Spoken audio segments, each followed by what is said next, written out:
$7. That was all my grandfather paid each year to keep a secret. He died when I was 13 years old. 6 years later, on the morning the state of Colorado decided I was no longer their problem, that secret found me. I remember the exact taste of that day. Powdered eggs gone cold. Instant coffee that had been sitting in the pot since 5 in the morning. The same breakfast I had eaten every single day for 4 years at Meadowbrook Group Home in Denver. But that Tuesday in March was different from every Tuesday before it. I knew with the particular clarity that comes from having nothing left to lose that it would be my last meal in that place. My name is Ren Calloway. I turned 19 years old that morning, and in the eyes of the state of Colorado, that birthday was not a celebration, it was a termination notice. Ms. Voss was waiting in the hallway when I came downstairs. She was 50 years old, gray-streaked hair pulled back so tight it seemed to stretch the skin at her temples. She had a cardboard box in her hands and a smile on her face that had never once, in the 8 months she had been my caseworker, reached her eyes. Before her there had been 6 others. I had stopped learning their names after the 3rd one. There was no point. They were all reading from the same script. The box was small, 12 inches by 12 inches. Inside was everything the state of Colorado had officially cataloged as belonging to me. 2 sweaters with holes worn through the elbows. A photograph cracked along the bottom edge of a woman I barely remembered. A paperback book about birds of the American West that I had pulled from a library donation bin when I was 11. And my birth certificate. The official government stamp proof that I existed and that I was, as of that morning, entirely on my own. Well, Ms. Voss said, her voice smooth and practiced. You are an adult now. The world is waiting for you. The world did not feel like it was waiting. The world felt like it had turned its back and was hoping I would not tap it on the shoulder. I took the box from her hands. It was lighter than it should have been. 19 years of a human life should not be this easy to carry.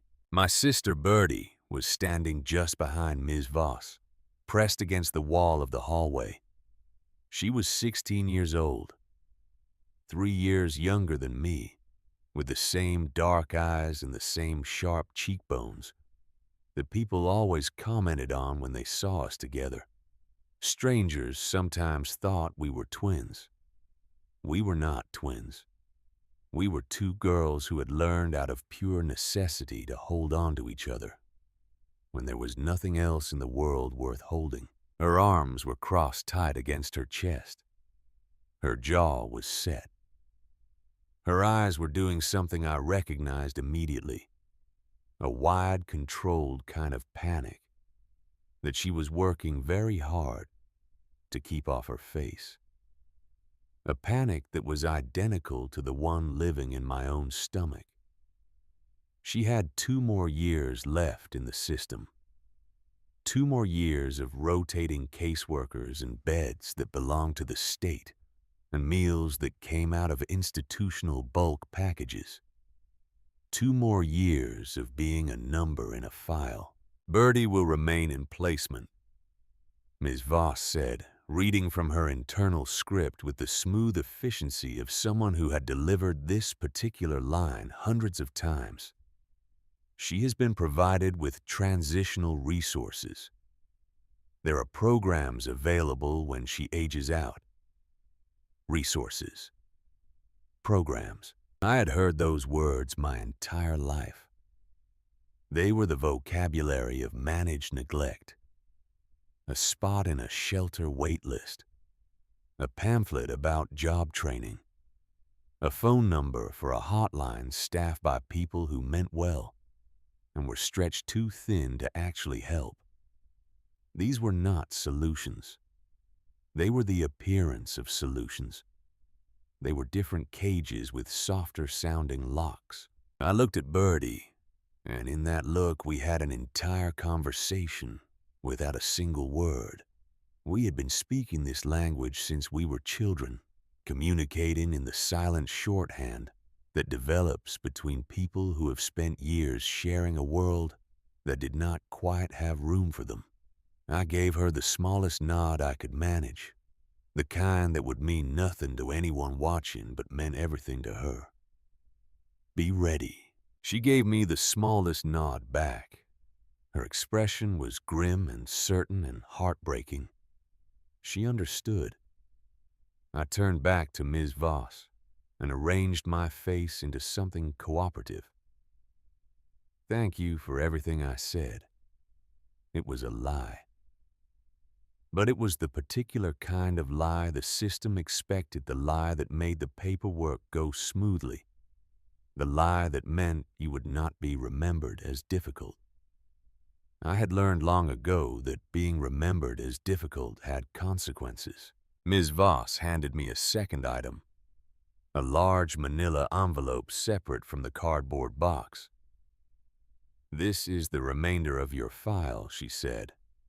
Personal effects that were held in administrative storage. Legally, they belong to you now. I took the envelope. It felt heavier than the box. I looked at Birdie one last time. Then I turned and walked toward the heavy steel door at the end of the hallway. It opened with a push. It closed behind me with a sound like a gavel coming down final, and absolute, and permanent. The spring air outside was cold and smelled of wet pavement and car exhaust. It was the smell of freedom, and it was more terrifying than I had expected freedom to be. I walked to the bus stop at the end of the long institutional driveway. My hands were trembling. I did not look back. 10 minutes later, as the city bus hissed to a stop in front of me, I heard running footsteps on the pavement behind me. I turned. Birdie came down the driveway at a dead sprint. A single backpack was slung over her left shoulder. Her face was flushed red from running, her breathing ragged and loud.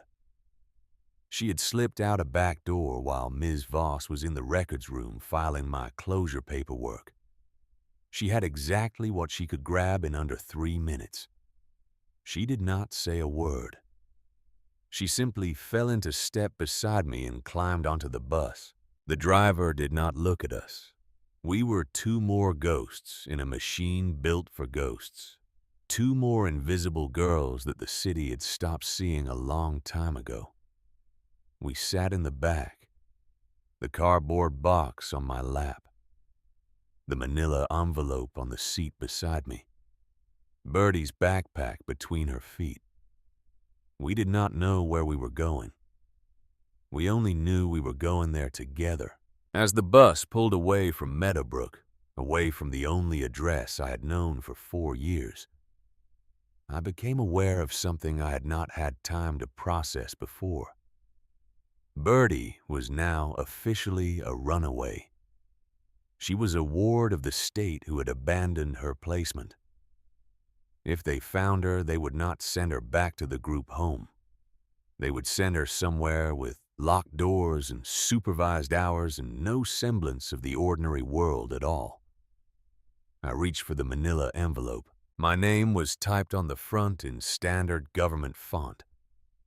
Ren Calloway. Case file 4471-C. It felt like a verdict. Inside, past the dry legal forms and the transitional housing pamphlets, and the list of Denver social services with their hours of operation, I found something else. Tucked beneath the official paperwork, easy to miss if you were not looking, was a smaller envelope. It was old. The paper had gone yellow at the edges and soft at the corners from years of being handled and moved from one filing cabinet to another. My grandfather's handwriting was on the front. I would have recognized it anywhere. Careful, slightly slanted the letters formed with a deliberateness that made even a grocery list look like something worth reading. For Wren, on her 19th birthday. I stopped breathing. Ezra Calloway had been dead for 6 years. He was the man who raised us after our mother lost custody. He was the one who taught me the names of birds and the difference between granite and sandstone, and why the Rocky Mountains were younger than they looked. His death from cancer was what had sent us into the system in the first place. I had believed the way you believe in things when you have no other choice, that everything of his was gone, sold to pay medical debts, scattered by the indifferent bureaucracy of dying without much money, and without anyone positioned to advocate for what little remained. I tore the envelope open with hands that were not steady. Inside was not a letter. It was a small brass key tarnished to the color of old pennies taped to a folded piece of paper with a strip of aging tape. I peeled the key free and held it up. It was a simple thing, the kind of key that opened a padlock ordinary and unremarkable except for the fact that my dead grandfather had arranged from whatever was left of his diminishing strength 6 years ago for it to find me today. I unfolded the paper. It was a receipt. The header read, Evergreen Storage, Duskridge, Montana, Unit 77. Below that, a payment record, paid in full. 6 years of annual storage fees paid in a single cash transaction in the spring of 2018. At the bottom of the receipt in a separate line item was the annual fee amount, $7. I stared at that number for a long time. The bus moved through Denver traffic. Bertie leaned over and read the paper with me, her shoulder pressing warm against mine. Her eyes went wide. Duskridge, she whispered. Where is that? I pulled out my phone. The battery was at 38%. I typed the town name into the map application. It was a small dot on the screen north and west of Denver, sitting in the foothills east of the Continental Divide. 160 miles away. The route wound through the mountains on roads that looked thin on the map, the kind of roads that existed to connect places that had decided not to grow. Population 1,800, I said. It is out there. We had a total of $89 between us. Every cent either of us had managed to save over years of working whatever odd jobs a miner could find, hiding cash in the lining of a backpack or the sole of a worn-out shoe. A bus ticket to Duskridge for 2 people would cost nearly half of that. It was a gamble with terrible odds. A storage unit that had been sitting sealed for 6 years could contain anything. Junk, broken furniture, boxes of old magazines. Or it could contain the only thing our grandfather had found a way to leave us. We go, Bertie said.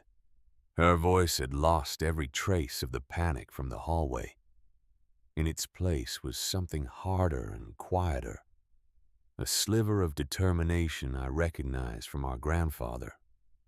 That same stubborn refusal to bend that had kept him working until there was nothing left to work with. We go see what he left us. I looked at my sister. I looked at the key in my hand. I looked at the receipt with its impossible, heartbreaking line item. $7 a year. For 6 years. Our grandfather had paid $7 a year to keep a secret waiting for us. And he had done it knowing he would not live to see us find it. I nodded. We get off at the next stop, I said. We find the bus station. The Denver bus station was its own particular kind of purgatory. Fluorescent lights that flickered at irregular intervals. Plastic chairs bolted to the floor in rows that faced nothing interesting. The smell of burnt coffee and old upholstery and the particular staleness of air that had been breathed by too many anxious people over too many years. We bought 2 one-way tickets to Duskridge, Montana. The woman behind the scratched plexiglass window did not look up from her screen. She took our cash and slid 2 paper tickets through the gap at the bottom without comment. To her, we were simply 2 more passengers with somewhere to be. The tickets cost $48. That left us with $41. $41. A cardboard box of old sweaters and a cracked photograph. A backpack of clothes grabbed in 3 minutes of desperation. A brass key the size of a thumb. And 1,200 miles of uncertainty between us and whatever our grandfather had arranged for us to find. We sat in the plastic chairs and waited for our bus. I held the receipt in my hands and read it again as if reading it again would reveal something I had missed. The date of payment was spring 2018. That was a week before Ezra was admitted to the hospital for the last time.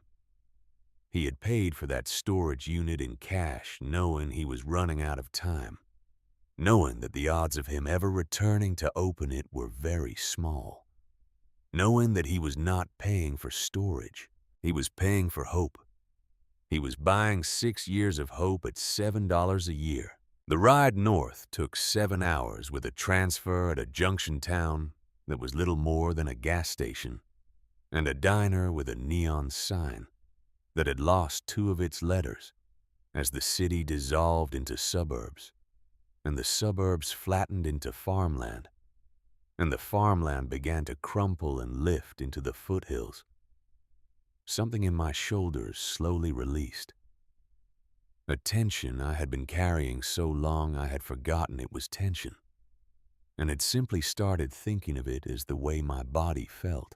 The gray geometry of Denver gave way to deep green and earth brown. The sky expanded. The clouds became 3-dimensional, enormous, painted against blue, with a precision that seemed almost deliberate. The mountains in the distance held up the western edge of the world with the calm patience of things that have been doing a job for a very long time. Birdie fell asleep against the window 40 minutes out of Denver. Her breath made slow circles of fog on the glass. Her face in sleep lost the controlled guardedness that she wore when she was awake. And she looked exactly like the 10-year-old girl she had been the night our mother was taken away by the police, and our grandfather, already sick, in ways he was not yet telling anyone, had sat with us on his narrow back porch and told us that some things break, but the people who matter stay. I watched her sleep and felt the particular ache that comes from loving someone you are responsible for, the ache of understanding that your fear is not only for yourself anymore. I held the small brass key in my left hand. The metal had warmed against my palm. It was an ordinary thing, a piece of machine brass worth perhaps $1 if you melted it down. But it was the only thread we had, the only direction in the world that felt like something other than an arbitrary choice. And I held it the way you hold something when you understand that letting go would mean having nothing at all. I thought about my grandfather, Ezra James Calloway, a geologist who had spent his career working for mining and energy companies, reading the earth the way other men read newspapers, understanding in the stone and soil and sediment, a kind of language that took decades to learn. He was a practical man. He saved rubber bands in a glass jar on his desk. He reused coffee filters until they fell apart. He drove the same truck for 19 years because it still ran, and there was no reason to spend money you did not have on something newer. Paying for a storage unit every year for 6 years in a town in Montana, where he had spent time working in his 40s, was not something Ezra Calloway would do without a reason. It was not a gesture. It was not sentimentality. It was something he had calculated and decided and followed through on with the same quiet determination he brought to everything he undertook. What had he known?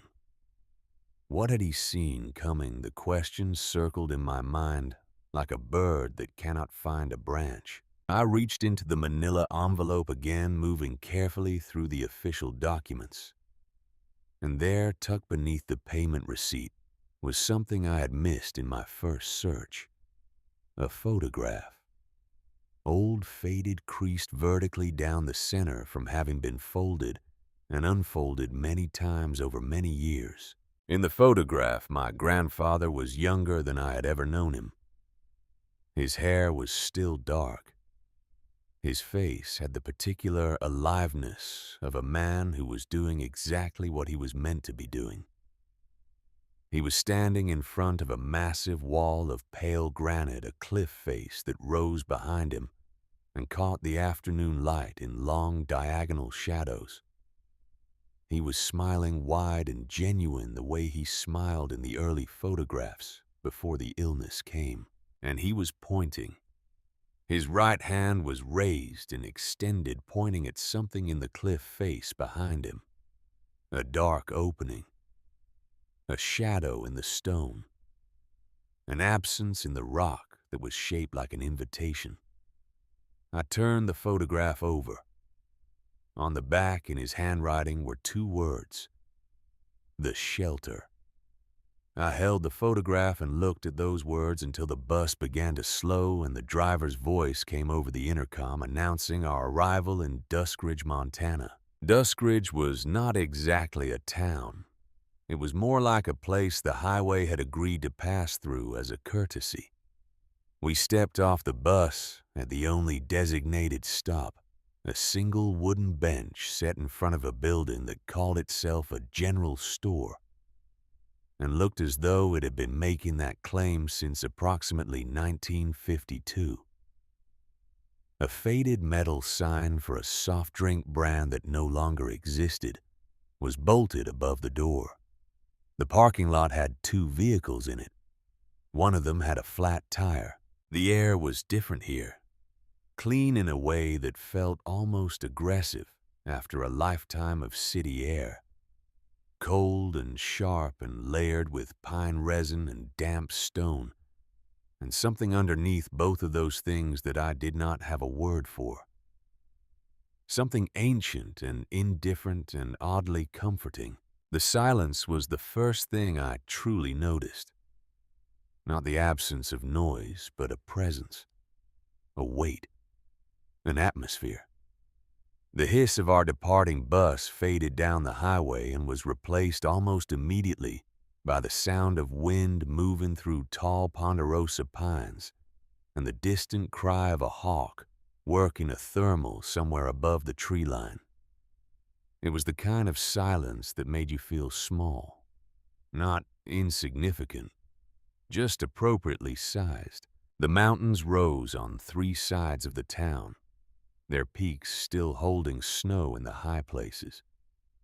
Even in March, painted in the late afternoon light, with the particular gold and pink and amber that only exists in the mountains at the end of a clear day. The main street was 4 blocks of old brick buildings, a hardware store, a diner with red vinyl booths visible through windows that needed washing, a small white church with a steeple, a feed store with bags of grain stacked on its wooden porch. We went into the general store because we had no choice. We needed a compass and we needed directions, and we had $41 and no time to waste, any of it being indirect. The woman behind the counter was somewhere in her early 60s, silver hair worn in a long braid that fell over one shoulder, hands rough from decades of work. A name tag pinned to her flannel shirt that read, Ren Dunbar, in handwritten letters. She looked up from a ledger when we came in and assessed us in a single glance with the efficiency of someone who has spent a long time learning to read strangers quickly. "We need a compass," Bertie said before I could speak. Wren Dunbar pointed to a shelf near the back without looking away from us. "Compasses are behind the fishing supplies," she said. Then, as we moved toward the shelf, "You girls look like you are headed somewhere remote. We do not get many people coming through here this time of year." "We are looking for land," I said carefully. 50 acres up in the foothills. It belonged to our grandfather." Something shifted in Wren Dunbar's face. The efficient assessment gave way to something softer and more complicated. "What was your grandfather's name?" she asked. "Ezra Calloway." She set down her pen. "Lord," she said. She said it quietly, the way people say things when they are genuinely surprised. Then she looked at us with an expression I had not been prepared for. Not pity. Something closer to recognition, as if we were something she had been half expecting to see for a long time. "I knew Ezra," she said. "Everybody in this town knew Ezra. He used to come in here for 20 years, always covered in rock dust, always grinning like he had just found something wonderful. He bought the same things every time, coffee and beef jerky. Said the rocks up on that ridge told him stories if you knew how to be patient enough to listen." She paused and studied us more carefully, taking in our worn clothes and the cardboard box under my arm, and the backpack on Bertie's shoulder, and the particular kind of exhaustion that lives in the faces of people who have not had a stable place to sleep. "You are his granddaughters," she said. "The ones he talked about." I nodded. My throat had closed around whatever words I might have tried to use. "He loved you girls," Wren said. The way she said it was simple and certain, as if she were stating a fact about the weather. "He talked about you every time he came in here.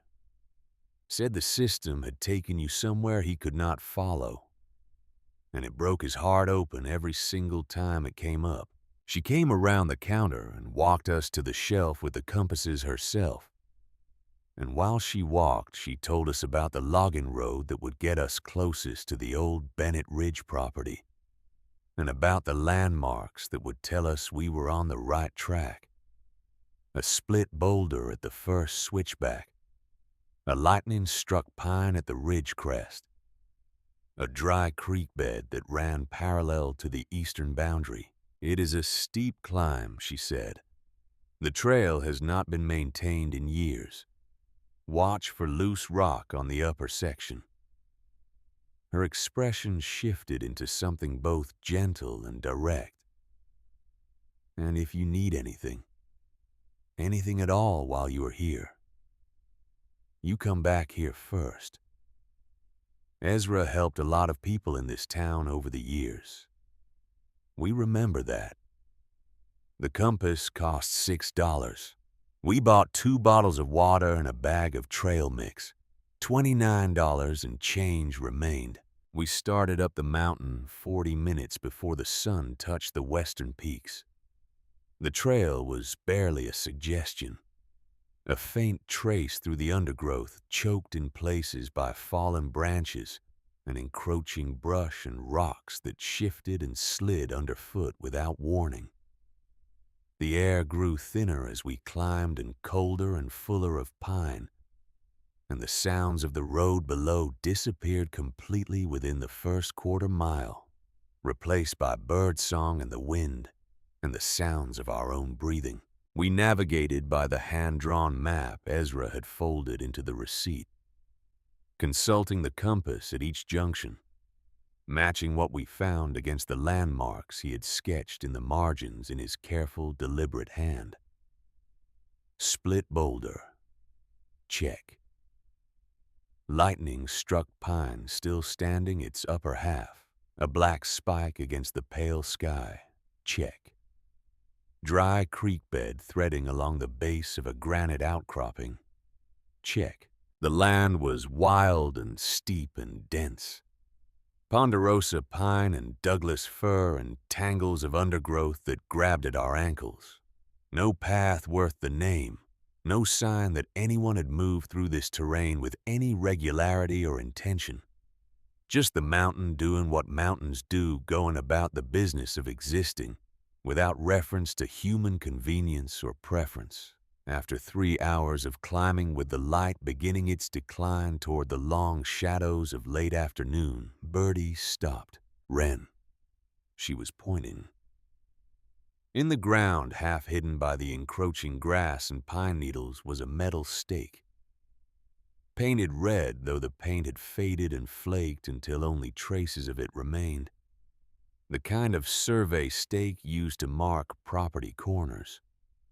We had arrived.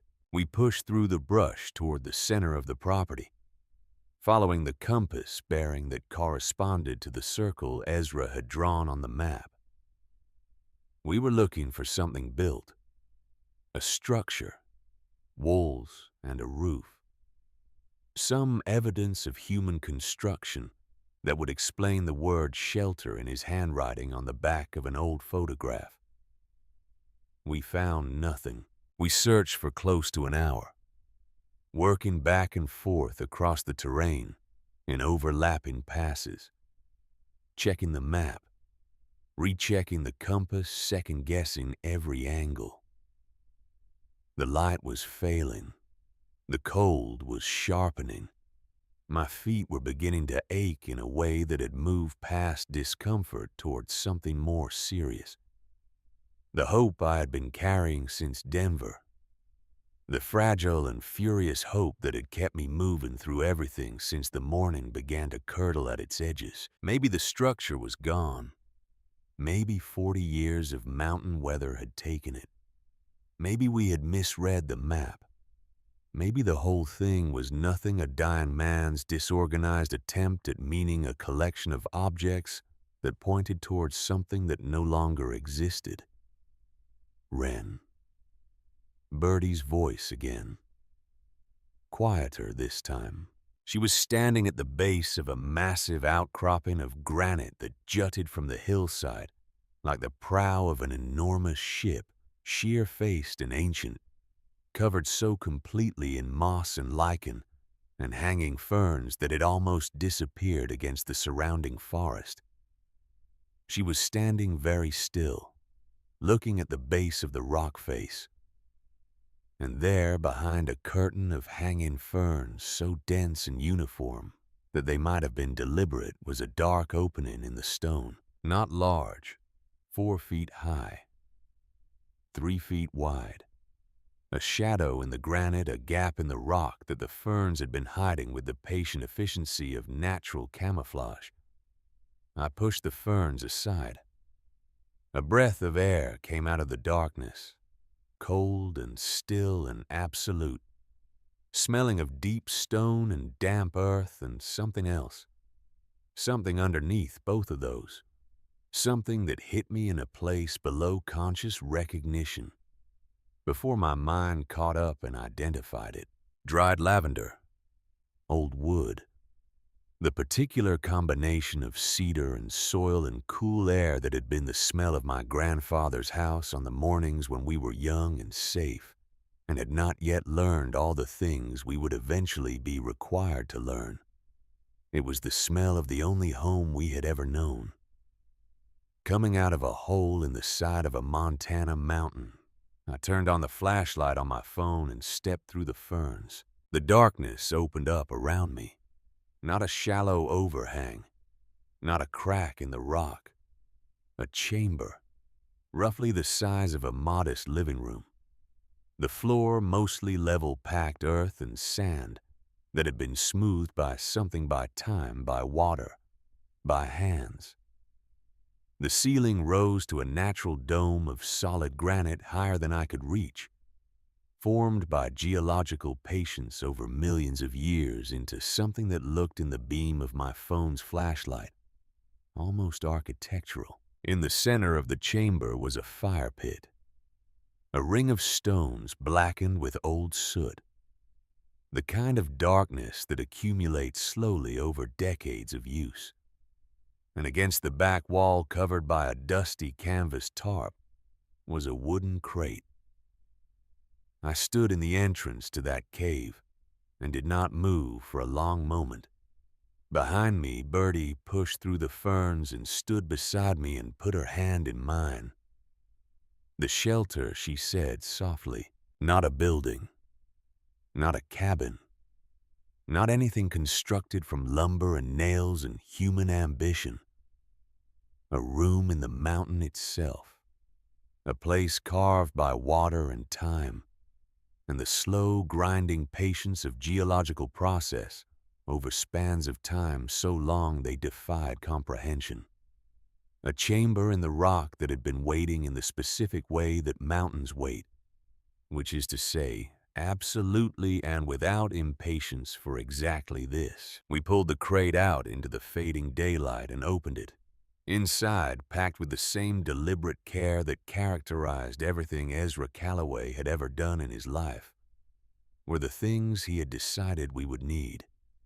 Wool blankets that smelled of cedar, a small camp stove with a full fuel canister, a cast iron pot, a first aid kit packed with twice what a standard kit would contain, a water filtration bottle, a hand-drawn map of the property with the spring marked in blue ink, and a sealed metal box smaller than my fist that rattled softly when I lifted it. Inside the box were matches in a waterproof case, 3 short candles, and a stack of envelopes bound with a faded blue ribbon. Letters, each one numbered in the corner, 1 through 12, and, on top of the stack in red ink that had not faded at all written in the handwriting I would have recognized in a burning building, read this first. I sat down on the ground in the mouth of the cave with the mountains going gold and amber behind me, and the temperature dropping toward the kind of cold that reminds you it is still March, and opened the first letter with hands that would not stop shaking. My dearest Wren and Birdie, if you are reading this, then I am gone, and the world has not been as kind to you as I prayed it would be. I am so sorry. I tried to prepare for this. I tried to make sure you would be safe. This world can be hard on children who have already known too much hardship. And you, my darlings, have known more than your share. I have not left you money. There was none to leave. The medical bills took everything I had saved over 50 years of working. But I have left you something better, I hope. I have left you a place. It is not a house. It is not fancy. Most people would call it worthless. But it is yours. It is safe. It is hidden. For years I knew this day might come. I saw the shadows in your mother's eyes long before you were old enough to understand what they meant. I saw how the system works. I saw how it processes children and releases them without adequate preparation for the world they are released into. And I knew I had to build a lifeboat, just in case. This land is your lifeboat. The map will show you where to go. The tools will help you when you get there. The letters will explain the rest. Be brave, my darlings. Be kind to each other. And know that my love is with you always. You only have to listen for it in the quiet places. Your grandfather, Ezra. I finished reading. The mountains had gone to gray and the first stars were appearing in the eastern sky. Birdie was leaning against me, her head on my shoulder, crying in the quiet way she had, the way that made no sound. I held the letter and looked out at the darkening world and thought about a man who had spent 6 years paying $7 a year for the privilege of keeping a promise to 2 girls he could no longer reach. $7 a year. For hope. We built a fire that night in the old stone pit using dry branches from the forest floor and pine needles for kindling. The smoke found its way upward through a natural fissure in the ceiling of the cave and disappeared into the sky above, as if the mountain had been designed with this purpose in mind, as if something had known long before we did that someone would eventually need a place to come home to. We boiled water from the spring Ezra had marked on his map, cold and clear, and tasting of deep stone and ancient earth. We made tea from packets we found in the crate. We sat in the entrance of our cave, wrapped in musty wool blankets, with the fire warming our faces, and the mountains dark and enormous all around us, and the stars overhead more numerous than either of us had ever seen in a city sky.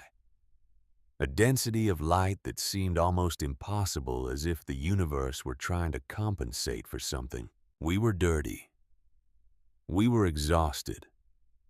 We had $29 to our names, no jobs, no plan, no family except each other, and no shelter except a hole in the side of a Montana mountain that our dead grandfather had stocked with wool blankets and a cast iron pot. By every conventional measure, we were in a genuinely terrible situation. But for the first time in 6 years, I felt safe. Not the managed, conditional, temporary safety of an institutional bed that belonged to the state and could be taken away at any administrative moment. Something older and more fundamental. The safety of stone. The security of a place that had stood for millions of years and would stand for millions more, indifferent to the particular anxieties of the small and frightened and newly 19. We were not a file number. We were not a case. We were not a line item on someone's budget or a box to be checked on a transitional services form. We were home. I held the small brass key in my palm and let the fire warm my face and listened to the night sounds of the mountain, the wind in the pines, the distant call of something wild and certain of its place in the world. $7 a year for 6 years. For $29 and change, our grandfather had held the door open. We had walked through it.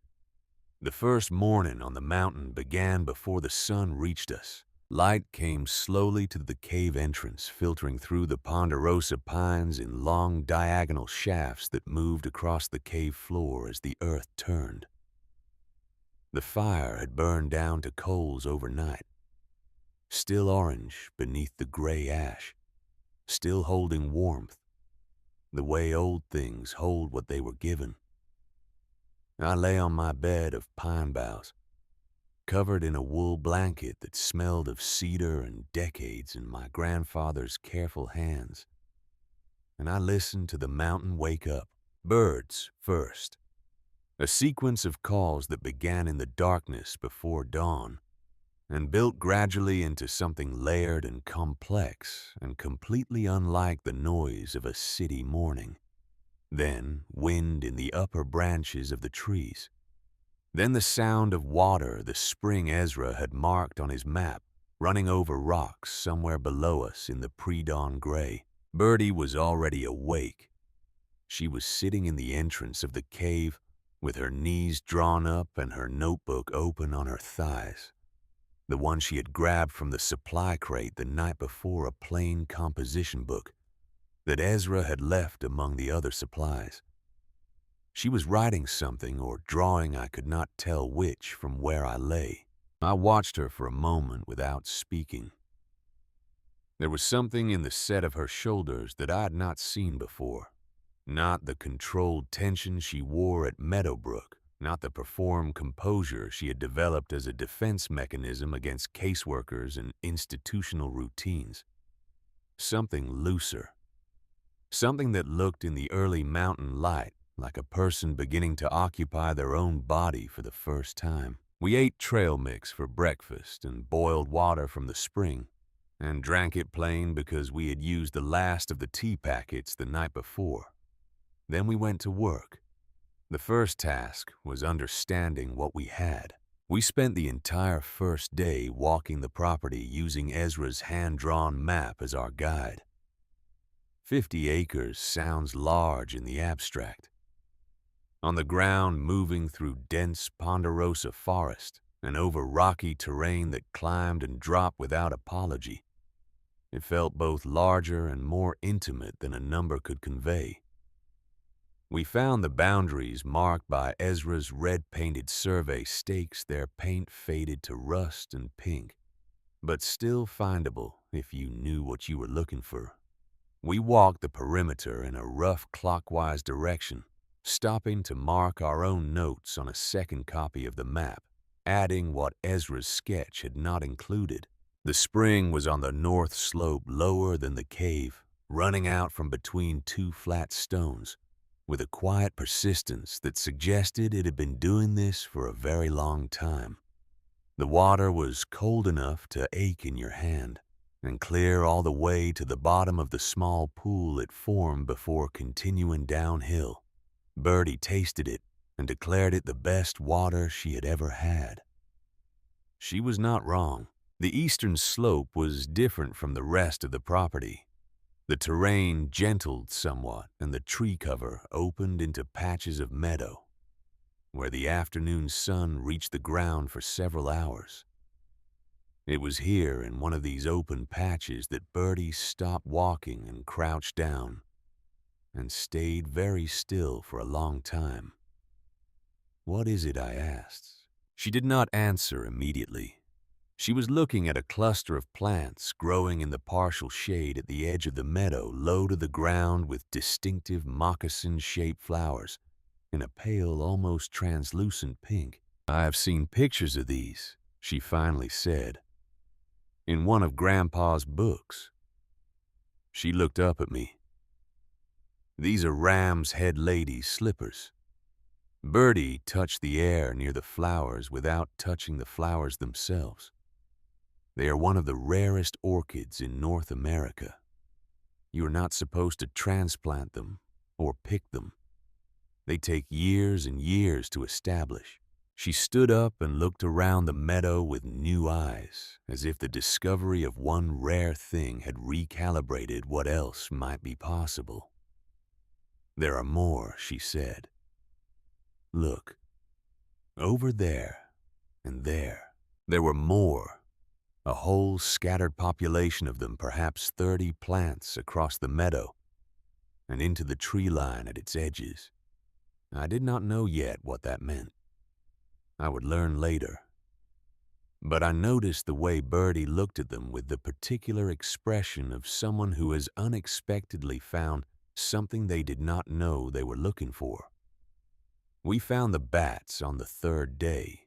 We had been exploring the deeper sections of the cave, moving past the main chamber with its fire pit and supply crate, pushing further into the darkness with my phone's flashlight.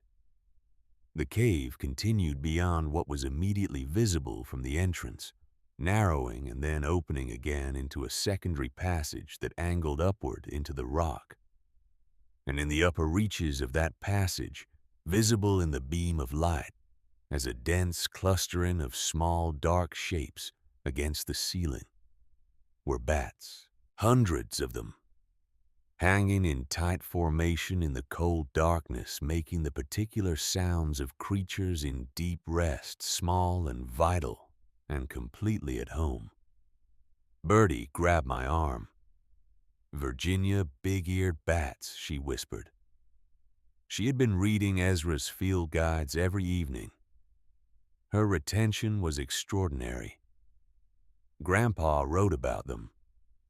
They are federally protected, endangered.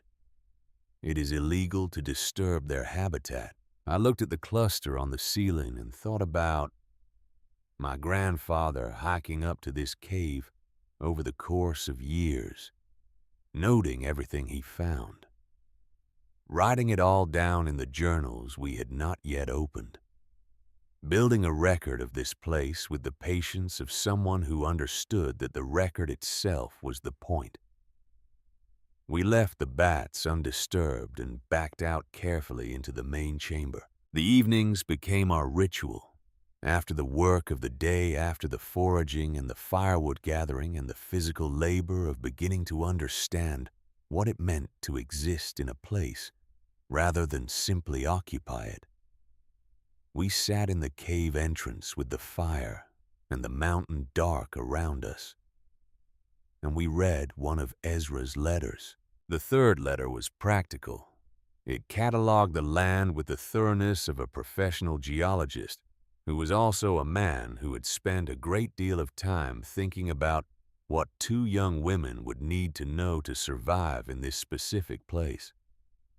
The spring's output and reliability across seasons, the edible plants available in different months, the animals that used the property and their general patterns, the weather tendencies of this particular ridge, the afternoon winds that came up the eastern slope the way clouds built against the western peaks, and the difference between clouds that would pass and clouds that would stay.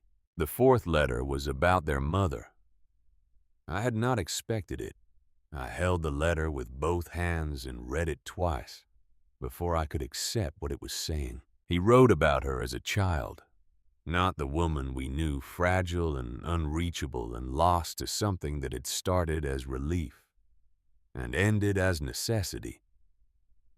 He wrote about a little girl who caught fireflies in a mason jar and called them her own private stars, who sang to herself constantly made-up songs with elaborate melodies as she went about whatever she was doing, who had a laugh that caused everyone near her to laugh in response involuntarily, as if the sound were contagious, who had been bright and curious and full of a particular kind of open-hearted trust that the world had not been able to tolerate for long. He wrote about watching that brightness dim, slowly at first and then not slowly. He wrote about the years of trying to help her in ways that did not work, and then in ways that worked a little, and then in ways that worked temporarily, and about how the difference between temporary and permanent is something you only understand in retrospect, never while you are in it. He did not assign blame. He did not editorialize. He simply described what he had seen with the same careful, observational precision he brought to everything else, as if accuracy were itself a form of respect. I cried when I read that letter. Birdie held my hand in the darkness without speaking, which was exactly the right thing to do, and exactly what she did. The fifth letter was harder in a different way. Ezra wrote about the years after we went into the system. He had tried to get custody. He had hired lawyers, 3 different lawyers over 3 years, spending money he did not have and then borrowing money he could not repay. He had appeared at hearings and submitted documentation and made his case with everything available to him. The system's response had been consistent. He was too old. He was sick. The diagnosis had come in 2021, though he had suspected it longer. He could not provide a stable, long-term home. The children needed continuity. He had written to us every week for 3 years. Every letter had come back. Address unknown. Return to sender. He wrote, "I want you to know that the silence was not mine. I was never silent. I never stopped." I read that sentence 4 times. I never stopped. Birdie and I sat with that letter for a long time after we had finished it, the fire burning low, the stars enormous above the tree line. We had spent years in the system carrying the weight of feeling forgotten, feeling like the adults who were supposed to care had made their calculations and moved on. That weight did not disappear entirely when I put that letter down. These things do not disappear entirely, but it shifted. It rearranged itself into something more bearable. He had tried. He had kept trying until he could not try in the ways he had been trying, and then he had tried in the only way left available to him. He had driven to Duskridge, Montana with a key and a receipt, and 20 years of careful preparation, and he had paid $7 a year to hold a door open for us. He had never stopped. By the end of the first week, we had fallen into a rhythm that felt, for the first time in either of our lives, genuinely ours. We woke with the light. We built the fire. We boiled water and ate whatever we had. And then we worked. We cleared the brush from the cave entrance and built a small flat terrace from stones we carried up from the slope below, a place to sit outside the cave with a clear view down the mountain and west toward the peaks. We dug a proper latrine downslope from the spring. We gathered firewood from the fallen timber on the lower section of the property. We set the simple snares that Ezra described in his 6th letter, checking them each morning, releasing whatever we found that we could not use. Birdie expanded her survey of the eastern meadow and the area around it, filling pages of the composition book with careful drawings of plants and their locations, notes on the soil conditions, observations about which species grew in proximity to which others. She had found a second population of the rare orchids on the lower edge of the meadow, and had begun mapping individual plants with a precision that would have impressed a professional botanist. She was teaching herself drawing on Ezra's field guides and her own relentless observation to read this place the way he had taught himself to read stone. She moved through the property differently than I did, more slowly, more attentively, pausing at things I walked past without seeing. I noticed that she was happy in a way I had not previously witnessed. Not performed happiness, not the strategic pleasantness she deployed around caseworkers and institutional staff. Something quieter and more fundamental. A person at rest in the right place. I was less at rest. I was the one who tracked the money. I was the one who watched the food supply against our caloric output and calculated how long the trail mix and dried goods from the supply crate would last against 2 people doing heavy physical labor in cold mountain air. I was the one who lay awake in the early hours of the morning running numbers that did not add up. $29, -6 for the compass in Duskridge, -4 for the water bottles and trail mix, $19 remaining. In a town 8 miles down a mountain trail, no income, no prospect of income, no plan for income. The supply crate had given us a foundation, but it was not infinite. The camp stove fuel would last perhaps 3 more weeks with careful use. The dried goods supplemented by foraging could be stretched to a month, perhaps 6 weeks if we were disciplined.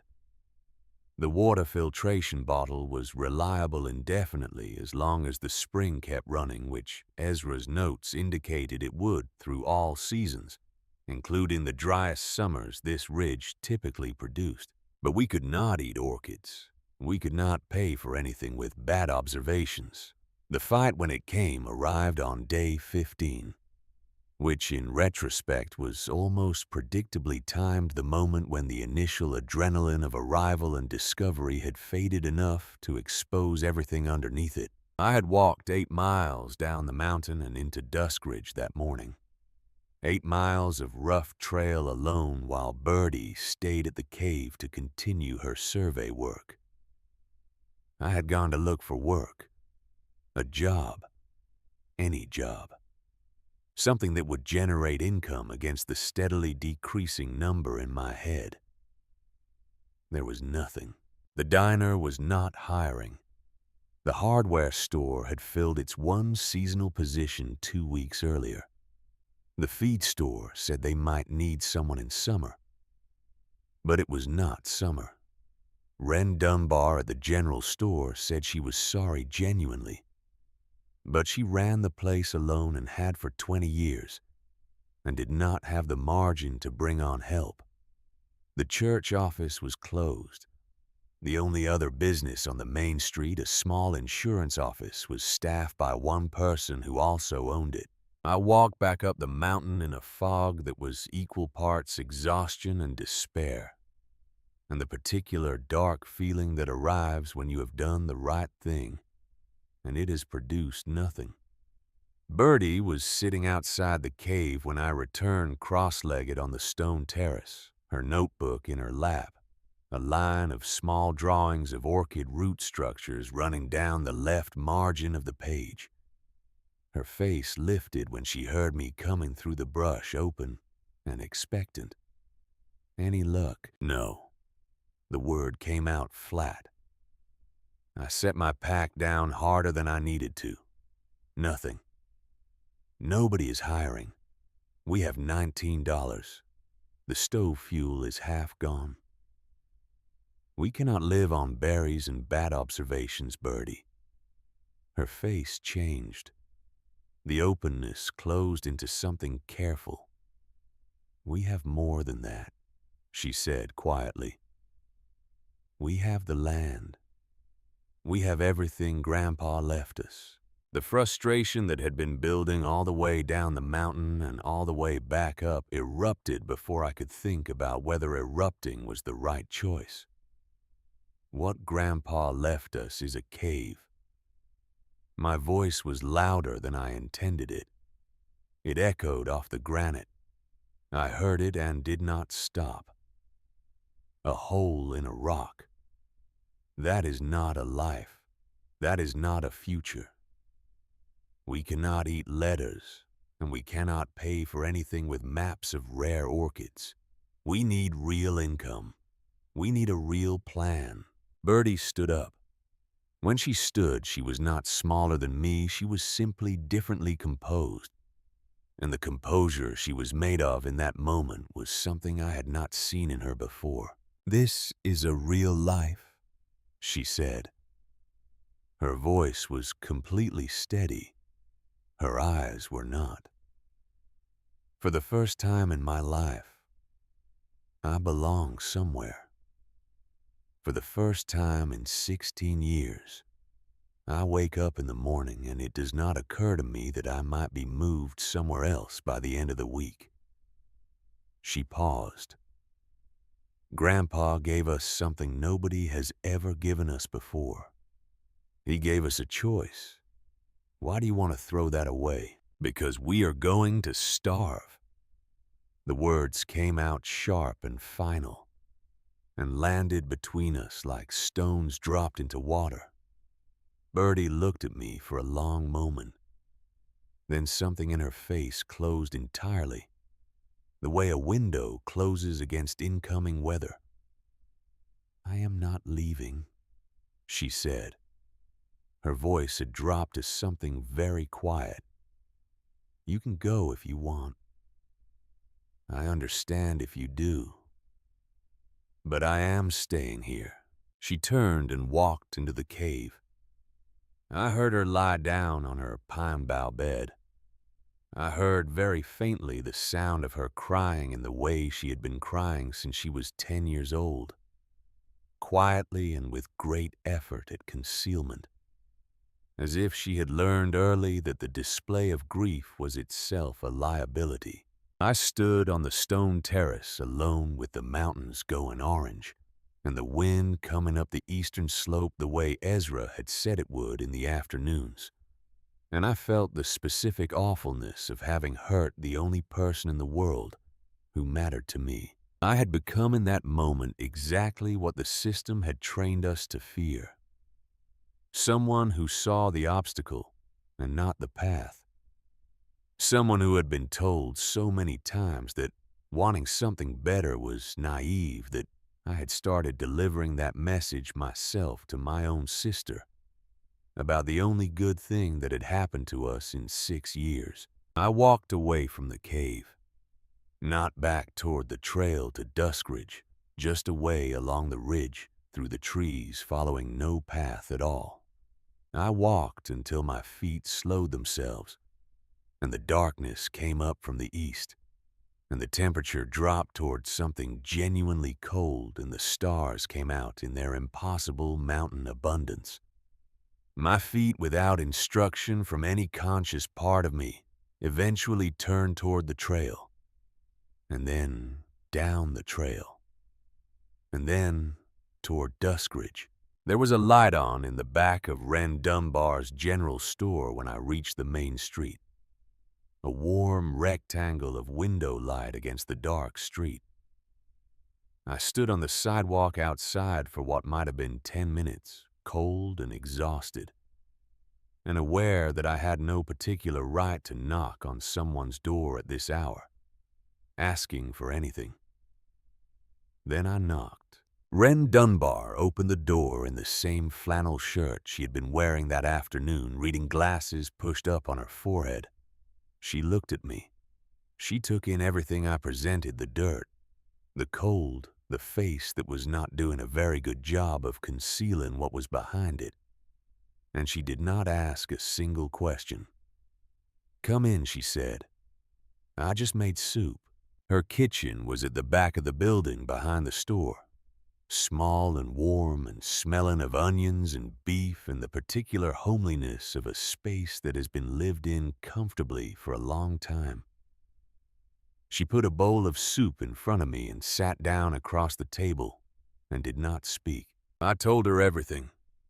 The argument with Birdie, the failed job search, the numbers I had been running in my head, the fear that what I had been calling practicality was actually just the learned reflex of someone who had been disappointed so many times that she had started doing the disappointing herself before anything else could.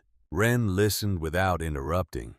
She had the particular quality of stillness that belongs to people who have learned over a long life that listening is usually more useful than responding. When I finished, she was quiet for a moment.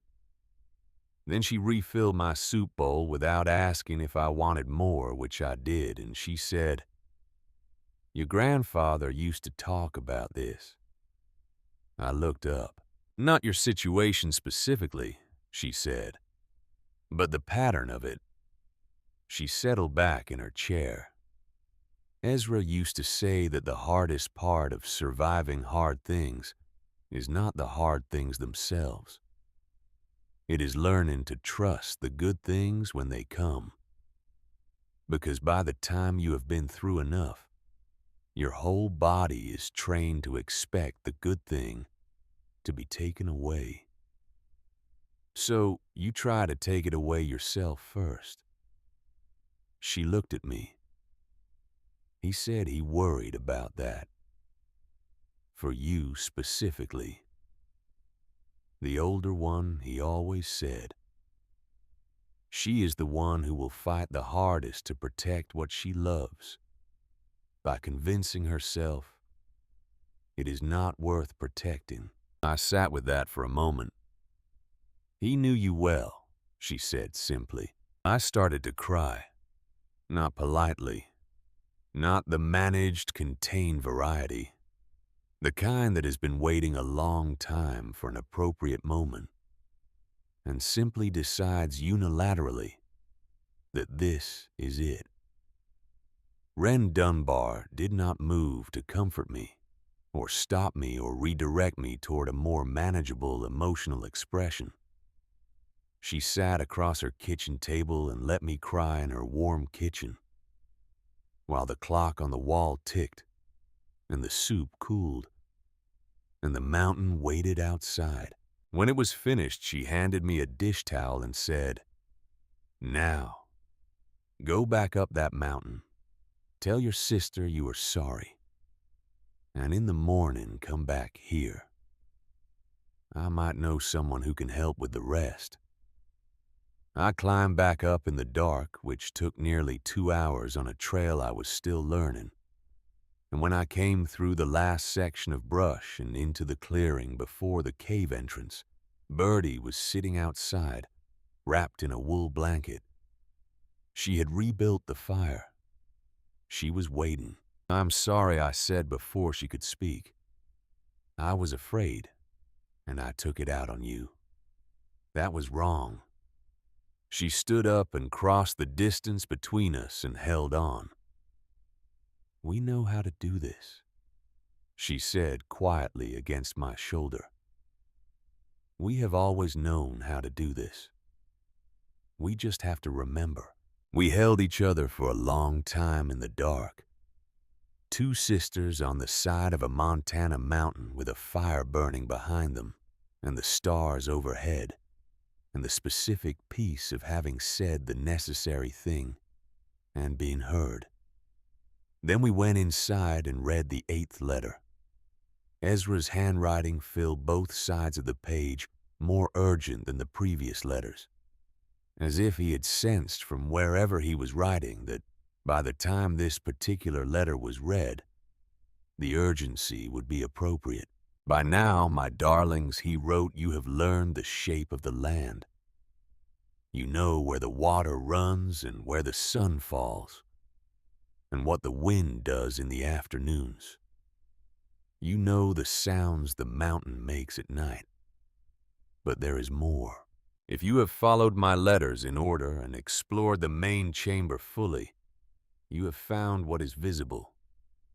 But there is a second chamber hidden behind the back wall of the cave. Look for the place where the rock changes color from the gray of the surrounding granite to a pale, almost rosy pink. That color change marks a place where the stone composition shifts, where the rock is different, where it is, if you work carefully and with the right tools, passable. Use the pickaxe and the long-handled shovel from the supply crate. Work slowly. Work in shifts. The rock at the color change is softer than the surrounding granite. Not soft, but softer. It will yield to sustained effort. Be careful. Work slowly. Do not rush this. What you will find on the other side is my true gift to you. Not the land itself, though the land is yours, absolutely and legally and permanently. Not the cave, though the cave will shelter you. What lies behind that wall is the thing I discovered 30 years ago that changed the direction of my entire life. I could not give it to you directly. If I had tried, others would have found it first, and it would have been taken before you were old enough to defend it. So I hid it, and I built the means to defend it, and I left both for you. All my love, always. Grandpa." We looked at each other across the fire. "Tomorrow," Birdie said. Tomorrow, I agreed. We found the color change the next morning. Birdie spotted it. She had spent enough time in the cave by that point. Enough hours reading by candlelight in the back sections that she knew the texture of the walls. The way you know the layout of a room you have slept in for years. She brought the candle close and traced the line where the pale gray granite shifted almost imperceptibly to something warmer. A blush in the stone, faint and rose-tinted, running diagonally across a section of the back wall perhaps 4 feet wide. We got the pickaxe and the shovel from the supply crate. 6 hours. We worked in shifts the way Ezra had instructed one striking. while the other rested, hauling the broken rock out of the cave entrance and piling it on the terrace. The work was brutal in the specific way that sustained physical labor against resistant material. Is brutal the shock traveling up the arms with each strike, the muscles of the back and shoulders accumulating a deep ache that no amount of shifting or adjusting could fully address. But the stone yielded, slowly and then a little faster as the opening enlarged, and we could direct our effort more precisely. Ezra had been right about the composition change. The rock at the color boundary was softer, more granular, more willing to fracture along existing lines of cleavage when struck correctly. In the late afternoon of that day, the pickaxe broke through into empty air. The sound of it was startling, the sudden absence of resistance, the change in the quality of the impact. I pulled the tool back and looked at the hole. Cold air exhaled from the darkness beyond a single breath of something that had been sealed for a very long time. We widened the opening over the next hour enough to squeeze through sideways. I went first with the phone flashlight turning sideways and pushing through into the space beyond. The second chamber was smaller than the first. A fissure in the rock rather than a true chamber, perhaps 8 feet wide and 12 feet deep. The ceiling low enough that I had to crouch. The floor was bare stone, the ceiling the same. But the walls. In the beam of my phone's flashlight, the walls of that fissure caught the light and threw it back in a way that made no immediate sense. Long, dark crystals, striated and glossy, embedded in the pale host rock in clusters that ran in veins from floor to ceiling. Tourmaline, black and mineral and precise, and deeper in the fissure in the pockets where the host rock opened into small cavities, something else entirely. A mineral I had seen only in photographs in Ezra's reference books.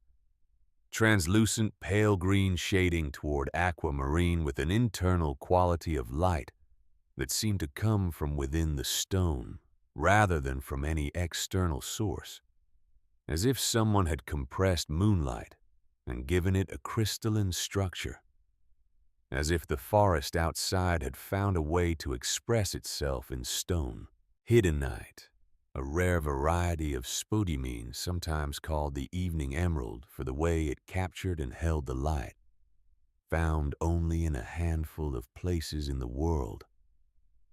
Valuable to collectors not just for its rarity, but for its quality, the depth of the green, the clarity of the crystal structure, the size of the specimens.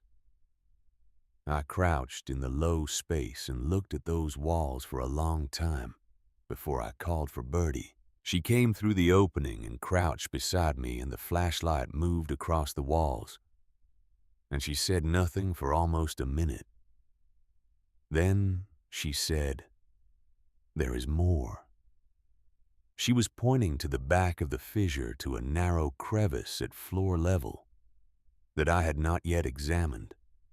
Wedged into the crevice, wrapped in an oilcloth that had kept it dry for 30 years, was a waterproof document tube. I pulled it free and carried it back into the main chamber, where we could stand upright and see properly.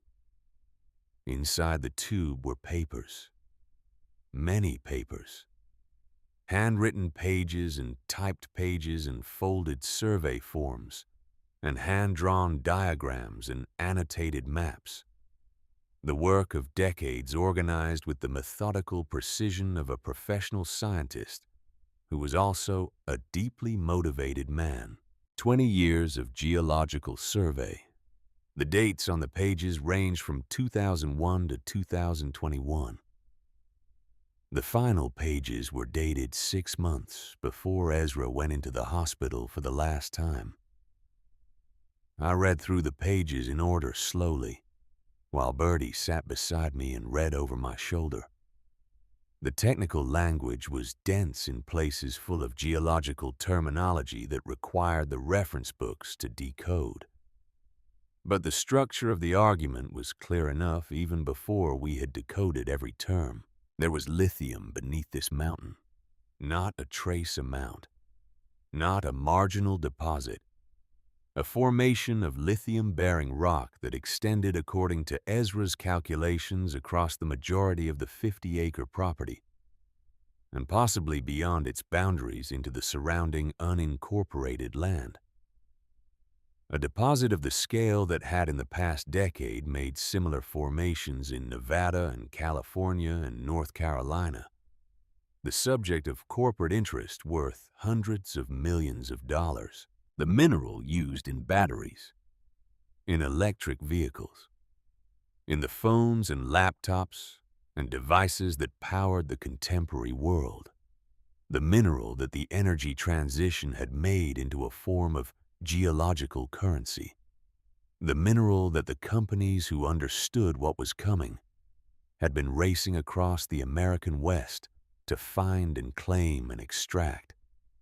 It was under our 50 acres. Ezra had found it 30 years ago in 1994, the same year the photograph on the back of the envelope had been taken. He had spent the following 30 years documenting it with a thoroughness that went far beyond what any personal curiosity would require. I looked up from the papers and stared at the wall of the cave, and thought about a geologist who had spent 20 years working for the companies whose entire business model was finding and extracting exactly what he had found under this mountain. Who understood from the inside what those companies did when they identified a deposit of this magnitude, and who had, instead of telling them, spent the rest of his life building the means to protect it. Bertie held up a piece of the hiddenite she had carefully extracted from the wall of the fissure. In the firelight, it glowed green and translucent, a piece of the mountain made luminous. He knew, she said. He knew exactly what was here, and exactly what would happen when others found out. And he spent 30 years making sure we would be ready. I looked at the stack of papers in my lap. 20 years of documented surveys, 20 years of careful, meticulous scientific record. Something else nagged at me, something in the later pages of the document stack that I had not yet fully processed. I went back to those pages. In the final section of the survey, documentation filed in order by date, was a set of papers that were different from the rest. Typed pages with a government letterhead. The letterhead of the United States Geological Survey. I read the first page carefully. Then I read it again. In 2011, Ezra had arranged for an independent geological assessment of the property by a USGS survey team. The results had been filed into the Federal Geological Database under a survey identifier that would mean nothing to anyone who did not know to look for it. The results confirmed every element of Ezra's own findings and added the specific scientific authority that came from an independent government agency with no stake in the outcome. He had not just done the work himself. He had arranged for it to be verified by people with the institutional credibility to make that verification mean something in a legal proceeding. 20 years before there was a legal proceeding, I sat on the floor of the cave and held those pages and thought about the kind of mind that plans 30 years ahead, the kind of love that sustains that planning over decades of uncertainty and illness and separation, the kind of grandfather who pays $7 a year to hold a door open for 2 girls he cannot reach. I put the USGS papers carefully back in the document tube and sealed it. We did not sleep much that night. We sat by the fire and talked, which was something we rarely did, the long, unguarded kind of talking that requires both safety and exhaustion in the right combination.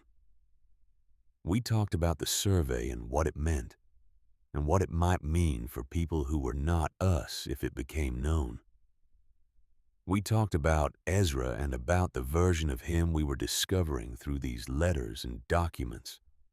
a man we had known as a grandfather, and were now coming to understand as something more deliberate and more complicated, and more far-seeing than we had been old enough to appreciate when he was alive.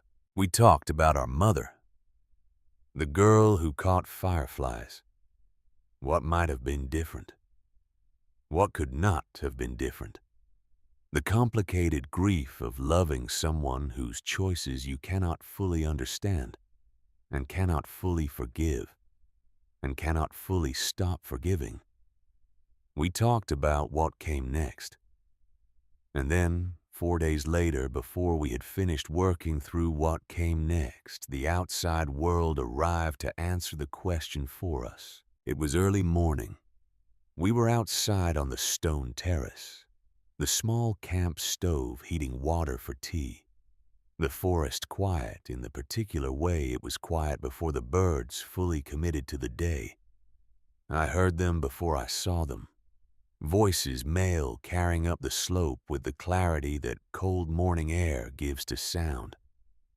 We moved without speaking, into the cave, into the shadow of the entrance pressed against the cool stone, looking out through the curtain of hanging ferns. 2 men came through the trees below our position. They were dressed in expensive hiking gear that was too clean and too coordinated to belong to anyone who actually hiked. One carried a clipboard and a handheld device I recognized from Ezra's reference materials. A portable spectrometer, a field instrument for analyzing rock composition. They were not hikers. They were surveyors. They stopped approximately 50 feet below us and looked up at the rock face. They were close enough that their conversation carried clearly in the still air. The preliminary scan results showed maximum concentration readings in this quadrant. The one with the clipboard said he was consulting a printed map tracing a boundary with his finger. Lithium signatures off the projected chart. If the deposit runs the way the aerial magnetometry indicated, this entire ridge section will need to be accessed. The other man made notes on his device. What is the title status on this parcel? Still private. Oldest state transfer. Clipboard man found something on his document. Transfer to a minor. Recent birthday trigger in the deed language. 19-year-old girl with no assets and no legal representation.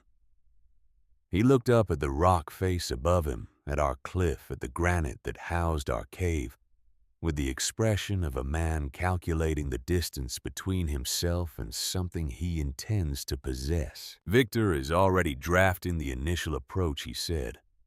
40,000. Make it sound generous. These kids won't know what comparable land goes for. The other man nodded. And if they push back, the first man's expression did not change. Titan does not take no. We have the eminent domain angle, the zoning review angle, the environmental compliance angle. A 19-year-old with no money and no lawyer is not a serious obstacle. He tucked the clipboard under his arm. We will own this ridge before summer. They moved on through the trees below us, continuing their survey, their voices fading. Birdie and I remained pressed against the cave wall in the shadow of the entrance, without moving, without speaking for a long time after the sound of them had gone completely. When I finally looked at Birdie, her face had the expression I recognized from that first morning at Meadowbrook, not panic. The controlled version. The eyes wide and steady and working very hard to process something large. They already know, she said. They already know. The letter arrived 3 days later, fastened to the survey stake at the northeast corner of our property, with a binder clip sealed in a crisp white envelope, with a corporate logo embossed in the upper left corner. Titan Resources Corporation. Houston, Texas. Inside was a formal purchase offer. $40,000 for the 50 acres described in the language of the letter as fair market value for undeveloped mountain terrain with limited access and no utilities. The deadline for acceptance was 30 days from the date of the letter. Attached was a business card. Victor Crane, Senior Legal Counsel, Titan Resources Corporation. Victor Crane arrived in person the following afternoon. He came up the trail wearing a charcoal suit that had cost more than we had made between us in our entire lives and shoes that were ruined by the second switchback. His hair was silver and precisely cut. His smile was the kind that had been calibrated over many years of professional use to convey confidence and reasonableness and the impression of good faith. His eyes were not participating in the smile. "Miss Calloway," he said when he reached the terrace where I was standing. He had done his research. He knew my name. He was not surprised by anything he saw. Not the cave, not the fire, not the two young women in worn clothes looking at him from a granite ledge on the side of a Montana mountain. He had probably been briefed on all of it. "I am Victor Crane," he said. "I represent Titan Resources Corporation. I appreciate you taking a moment to speak with me. You are on my property without invitation," I said. "So I am guessing the moment is going to happen regardless." Something shifted briefly in his expression, perhaps something genuine. Then the professional smile reasserted itself. "I like directness," he said. "So let me be direct. This land contains mineral resources of significant value to my company and to the broader national interest. We are prepared to offer you $40,000 in cash, which I want to be clear is a generous offer for unimproved mountain acreage in an area with limited development potential." He unfolded a document from his jacket pocket. "You could walk away from this mountain and start a real life. College, an apartment, real options. And if I say no, then we pursue the available legal remedies." He said it without any change in tone, which was somehow worse than if he had threatened. The county has the authority to pursue eminent domain for projects of sufficient economic significance. There are zoning compliance questions regarding your current living situation. There are environmental review processes that can take years and generate legal costs well beyond what you could sustain. He folded the document back into his pocket with the practiced ease of someone who had delivered this particular speech many times. "I am not here to threaten you, Miss Calloway.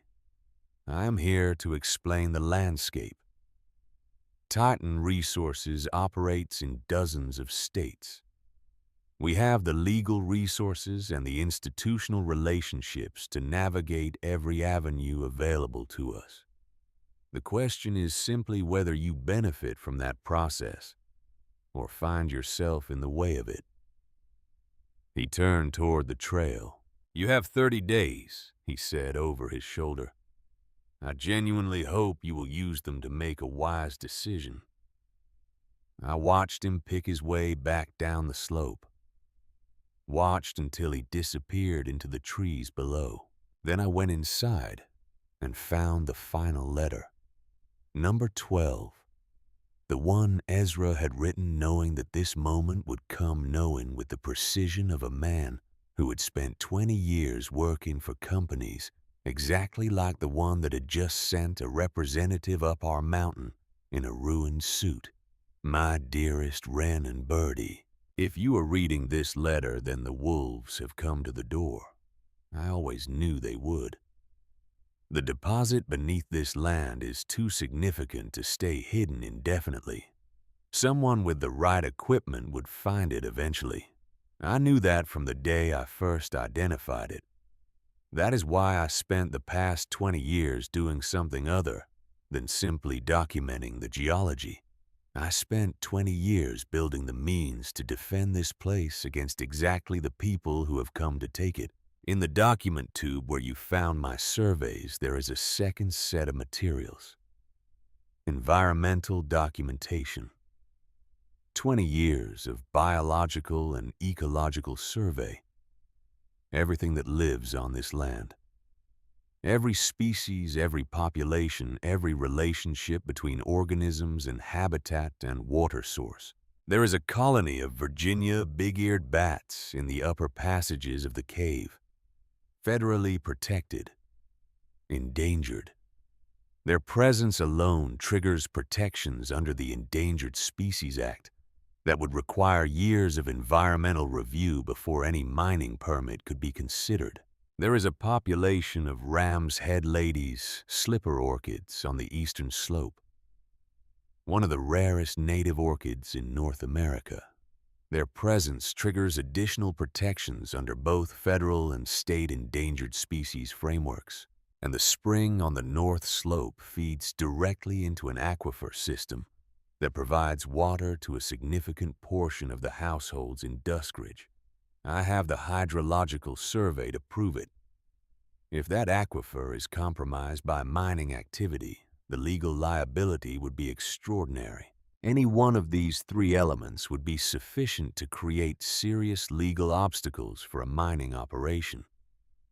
All three together documented over 20 years by a credentialed geologist and verified by independent federal assessment are sufficient to stop one permanently. I know this because I spent 20 years learning exactly how these protections work from the inside of the industry that most wants to work around them. This is not just your home. It is a living ecosystem. And you have the science to prove it. Do not let them take it from you. Fight the way I raised you to fight. With evidence. With patience. With the understanding that the truth carefully documented and properly presented is the most powerful thing in the world. I love you both. Forever and always. Grandpa. I sat in the cave with that letter in my hands while the fire crackled and the mountain settled into the sounds of its nighttime self. Birdie was reading over my shoulder. When we finished, neither of us spoke for a long time. 30 years. He had spent 30 years building this. Not the geology survey alone. All of it. The documentation of the bats and the orchids in the water system. The independent federal verification in 2011. The legal transfer of ownership timed precisely to Wren's 19th birthday. The 12 letters, each one a piece of a larger architecture, each one calibrated to the moment it would be needed. He had not just left us a lifeboat. He had left us a fortress. We go to Wren in the morning, I said. Birdie nodded. Her face in the firelight was the expression I had come to think of as her real face, the one she only wore here on this mountain in this cave. Certain and present and unafraid. We fight, she said. We fight, I agreed. Wren Dunbar was behind her counter at 7 in the morning when we came through the door, the document tube under my arm, and Ezra's final letter in my jacket pocket. She took one look at our faces and put the closed sign in the window. Come to the back, she said. We sat at her kitchen table and I laid everything out. The Titan Resources letter. Victor Crane's visit. The document tube with its 20 years of geological survey and the USGS verification, and the 20 years of biological documentation that my grandfather had assembled with the patience and precision of a man who understood exactly what he was building. I told her about the bats and the orchids and the spring and the aquifer. I told her about the lithium. Wren listened without interrupting. She refilled her coffee once and did not offer us any commentary or reassurance or any of the premature optimism that well-meaning people sometimes offer when they do not yet understand the size of the problem. She simply listened. When I finished, she was quiet for a full minute. Then she said, "I know someone." "Her name is Sloan McGuire," Wren said. "Environmental attorney. Works out of Missoula for a land rights nonprofit. She takes cases pro bono when the situation warrants it." She looked at the document tube on her table. "This situation warrants it." She paused. "And she knew your grandfather. He was one of her professors at the University of Montana. Early 90s. She has mentioned him more than once over the years, always with the kind of respect that does not fade." "Can you call her today?" I asked. Wren was already reaching for the phone. Sloan McGuire arrived in Duskridge 3 days later. She drove a Subaru that had accumulated a significant number of miles and opinions, a kayak strapped to the roof rack with the casual permanence of something that belonged there. She was 58 years old, with gray hair cut short and practical, no jewelry, no makeup. Hands that had clearly spent time outdoors. She had the particular quality of unhurried attention that belongs to people who have learned through long experience that rushing past the details is how you lose. We met at Wren's store. Birdie and I had carried the document tube down from the mountain that morning along with every letter and every piece of documentation Ezra had left in the supply crate and the waterproof tube from the second chamber. We laid it all out on Wren's kitchen table, organized in the order I'd spent the previous 2 evenings establishing, and then we sat back and let Sloan read. She read for 2 hours and 15 minutes. She did not ask questions while she read. She turned pages and cross-referenced documents and went back to earlier sections and compared them against later ones with the methodical thoroughness of someone who was building an understanding rather than simply gathering information. When she finally looked up, her expression was the kind that people work to keep neutral, when what they are actually feeling is something more significant. "Your grandfather," she said, "was the most rigorous field geologist I ever studied under." She looked at the papers spread across the table. "And apparently he was also the most foresighted legal strategist I have ever encountered, which is a more unusual combination than you might expect." She gathered the USGS verification documents and set them slightly apart from the rest. "This is not a collection of personal notes," she said. "This is a comprehensive environmental impact case pre-assembled with independent federal verification, covering 3 distinct categories of protected resource. The methodology is sound. The documentation is meticulous. The chain of evidence is clean." She looked at me directly. "Any one of these 3 elements creates a serious obstacle for a mining permit application. The bat colony triggers Endangered Species Act protections that require a full biological assessment before any ground disturbance permit can be issued. That process alone typically takes 18 months to 2 years. The orchid population triggers parallel state and federal review.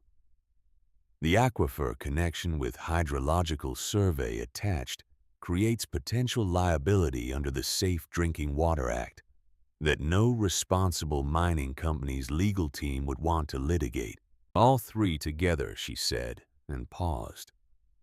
"All 3 together documented over 20 years by a credentialed geologist with a USGS independent verification. Attached constitute a case that I would be genuinely comfortable taking in front of the Montana Environmental Protection Board." "Can we win?" Birdie asked. Sloan looked at her with the directness of someone who respects the question, enough not to soften the answer. I am not going to tell you this is straightforward. Titan Resources has substantial legal resources and a history of sustained litigation in cases like this. They will file challenges to the documentation. They will question the methodology.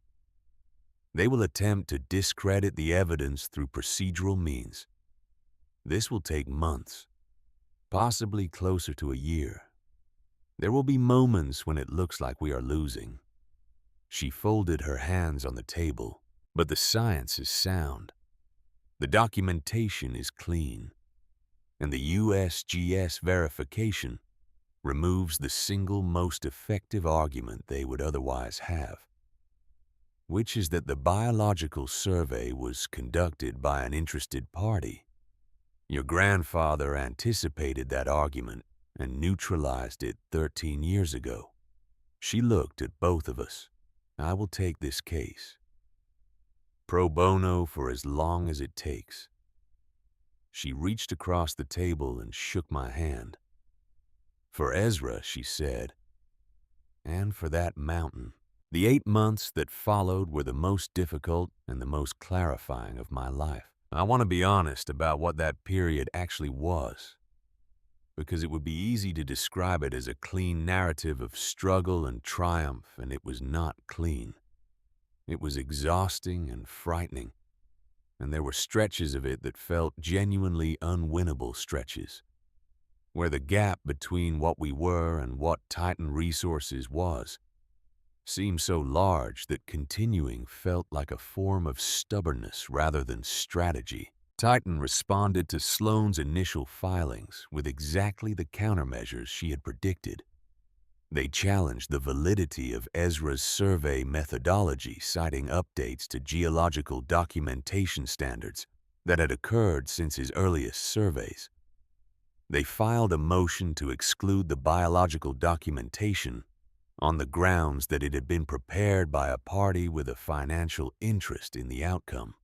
They questioned the chain of custody on the USGS verification, arguing that a federal survey filed in 2011 under a non-descriptive identifier had not been properly disclosed and could not be introduced without additional verification. Each challenge required a response.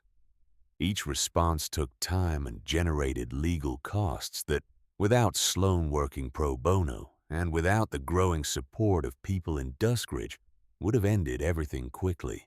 The local newspaper ran a story in June. The headline read, "Runaway foster girls claim inheritance questions raised about Bennett estate transfer." The article was careful enough in its language to avoid anything technically actionable, but its effect was to frame us as opportunists at best and fraudsters at worst. Two troubled teenagers using a dead man's paperwork to interfere with a legitimate business operation that would bring jobs and economic development to a struggling rural county. I read that article sitting on our stone terrace with the mountains behind me, and felt something I had been trying to keep below the surface for weeks rise up and become unavoidable. We could take the money. It was not an abstract thought anymore. By July, Titan's offer had escalated to $75,000. By August, it was $100,000. In September, Victor Crane sent a revised offer through Sloan's office. $150,000.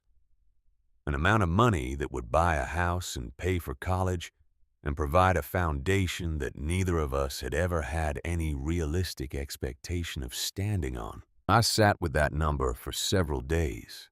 I turned it over in my mind the way you turn a stone in your hand, examining every face of it.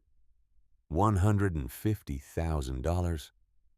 Or a cave on a mountain with a copper spring and a population of bats, and an uncertain legal proceeding against a corporation with offices in Houston and lawyers on 3 coasts.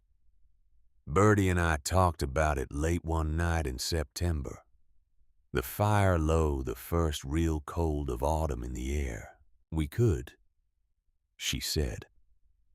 Her voice was neither pushing nor pulling. She was simply acknowledging that the option existed, which was its own form of honesty. I know. We could have a house. She stared at the fire. I could go to school without doing it through a screen on a laptop balanced on a rock. You could, I said. She was quiet for a long time. But this is my home, she finally said. And she said it in the tone of voice that is not making an argument. The tone of voice that is simply reporting a fact about the world. This mountain, this cave, these orchids and these bats, and this water. For the first time in my life, I belong to a place, and it belongs to me. She looked at me. I do not think money fixes that. I do not think you can buy what we found here. I looked at my sister, at the person she was becoming on this mountain, unhurried and precise and alive in her particular way, drawing plants and reading field guides and waking up every morning without fear. Then we keep going, I said. We keep going, she agreed. The moment that nearly broke us came in late September. Sloan called me on the satellite phone we had acquired through Wren, her voice carefully controlled in the way it was when the news was not good. The motions hearing had gone against us on one point. The judge had ruled that the biological survey documentation, specifically the bat colony evidence, could not be introduced without independent current verification, because Ezra's most recent survey of that passage had been conducted in 2019, and the legal standard required documentation within 3 years for ESA proceedings. We needed a current biological assessment from a credentialed independent researcher, which meant we needed money we did not have and time we were running out of, and a credentialed researcher willing to hike up a Montana mountain on short notice for an uncertain outcome. Without the bat colony evidence, Sloan said, we lose one of our 3 pillars. The case becomes significantly more difficult. How difficult, I asked. She was quiet for a moment. I would put our odds at roughly 40%, she said. With all 3 pillars, I would put them at 75 or better. I thanked her and ended the call, and sat on the stone terrace for a long time, watching the clouds move against the peaks. That night, Harlan Briggs drove up the logging road to the trailhead and climbed the mountain for the first time in his 70 years. He was breathing hard when he came through the last section of brush and into the clearing, his face red from exertion, moving with the careful deliberateness of old joints that were doing their best. He had driven 2 hours from Duskridge, which was not a small thing for a man his age, for a conversation that could not wait. I made him sit down and gave him water and waited while he caught his breath. He looked at me with his watery, kind eyes. There is something I have been holding for a long time, he said. Ezra told me to wait. He said I would know the right moment. He thought that moment might never come, because he hoped the whole thing might go another way. But here we are. Here we are, I said. In 2011, he said, Ezra came to me with a request. He needed a contact at the USGS, somebody he could trust to run a quiet survey file the results under a nondescriptive identifier, and not ask questions about why he wanted it done that way. I had a cousin who worked in the Denver field office. Good man. Careful man. I already knew about the USGS survey, I said. We found the documentation in the tube. Harlan nodded. What you may not have found is the supplemental file. He reached into the jacket of his coat and produced a folded envelope, aged and soft at the edges in the same way that all of Ezra's documents seemed to age, as if even the paper understood the weight of what it carried. My cousin did a full survey. Full means full. Geology, yes.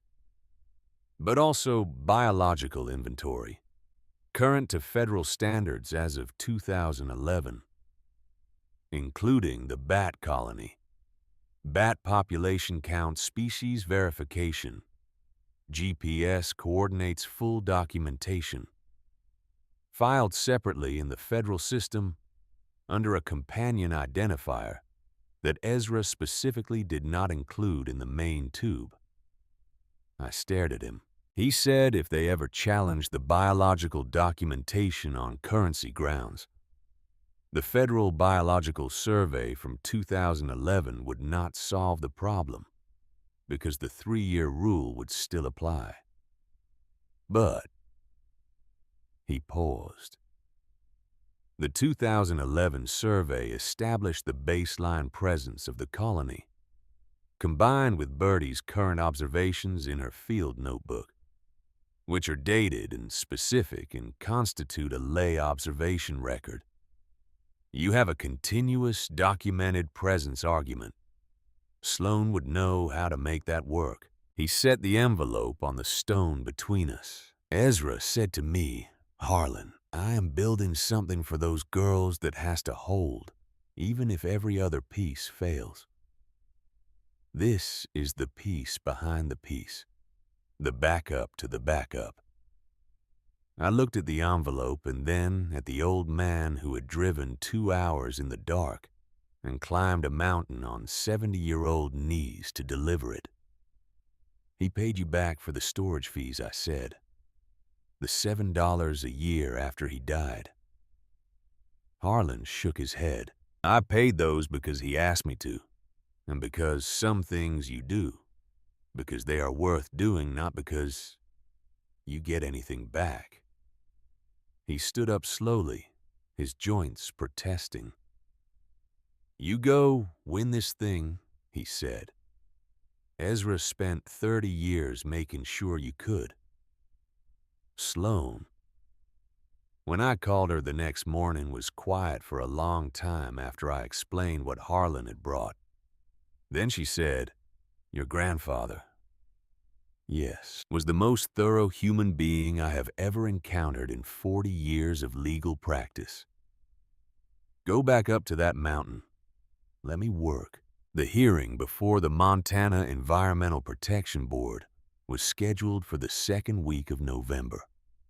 The board convened in Helena in a hearing room on the 4th floor of a state office building that smelled of industrial carpet and recycled air.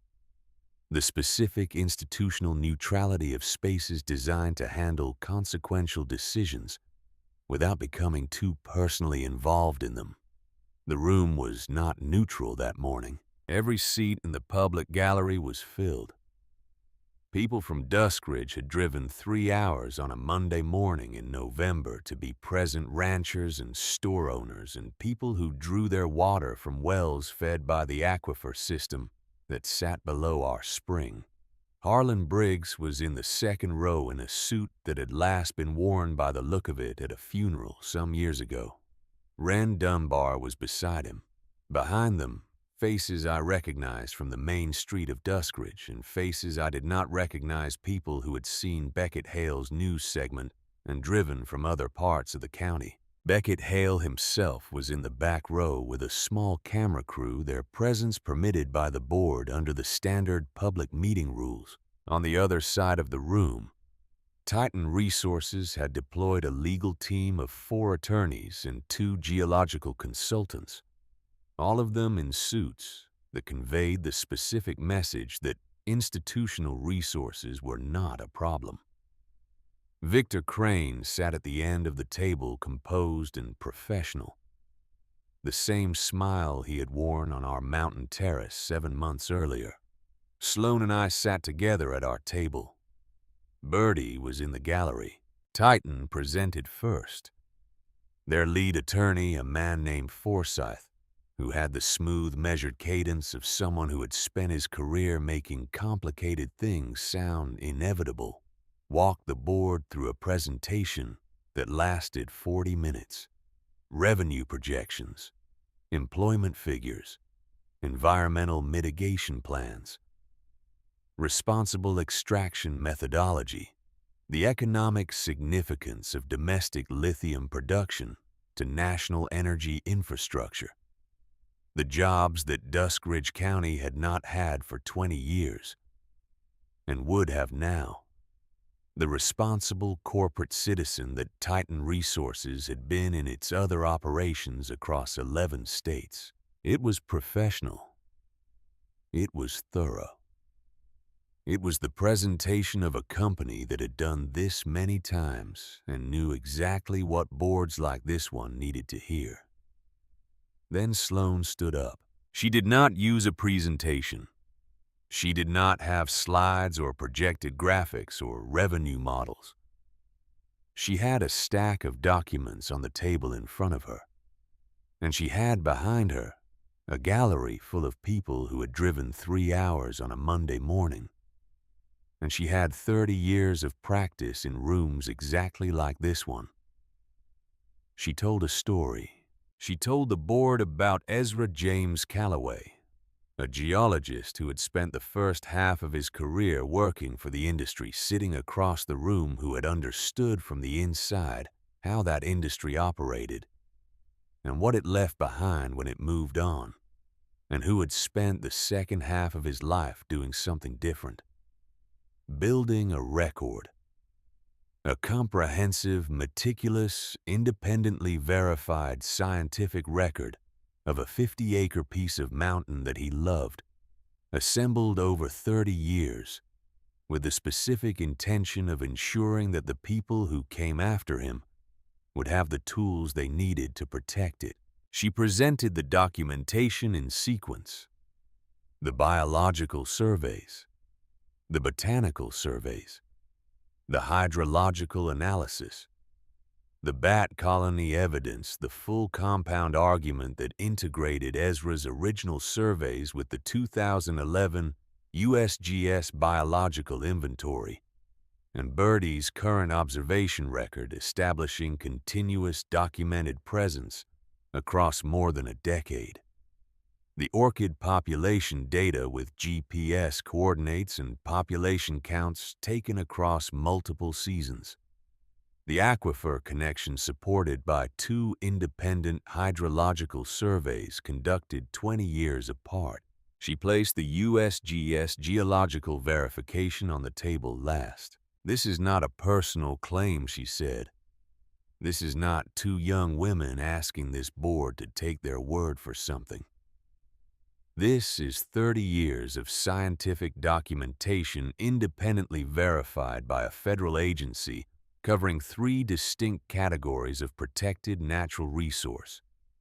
The standard for a mining permit requires an environmental impact assessment that adequately addresses all 3 of these categories. Titan Resources' application does not address any of them because their preliminary survey was conducted without knowledge of this documentation." She paused.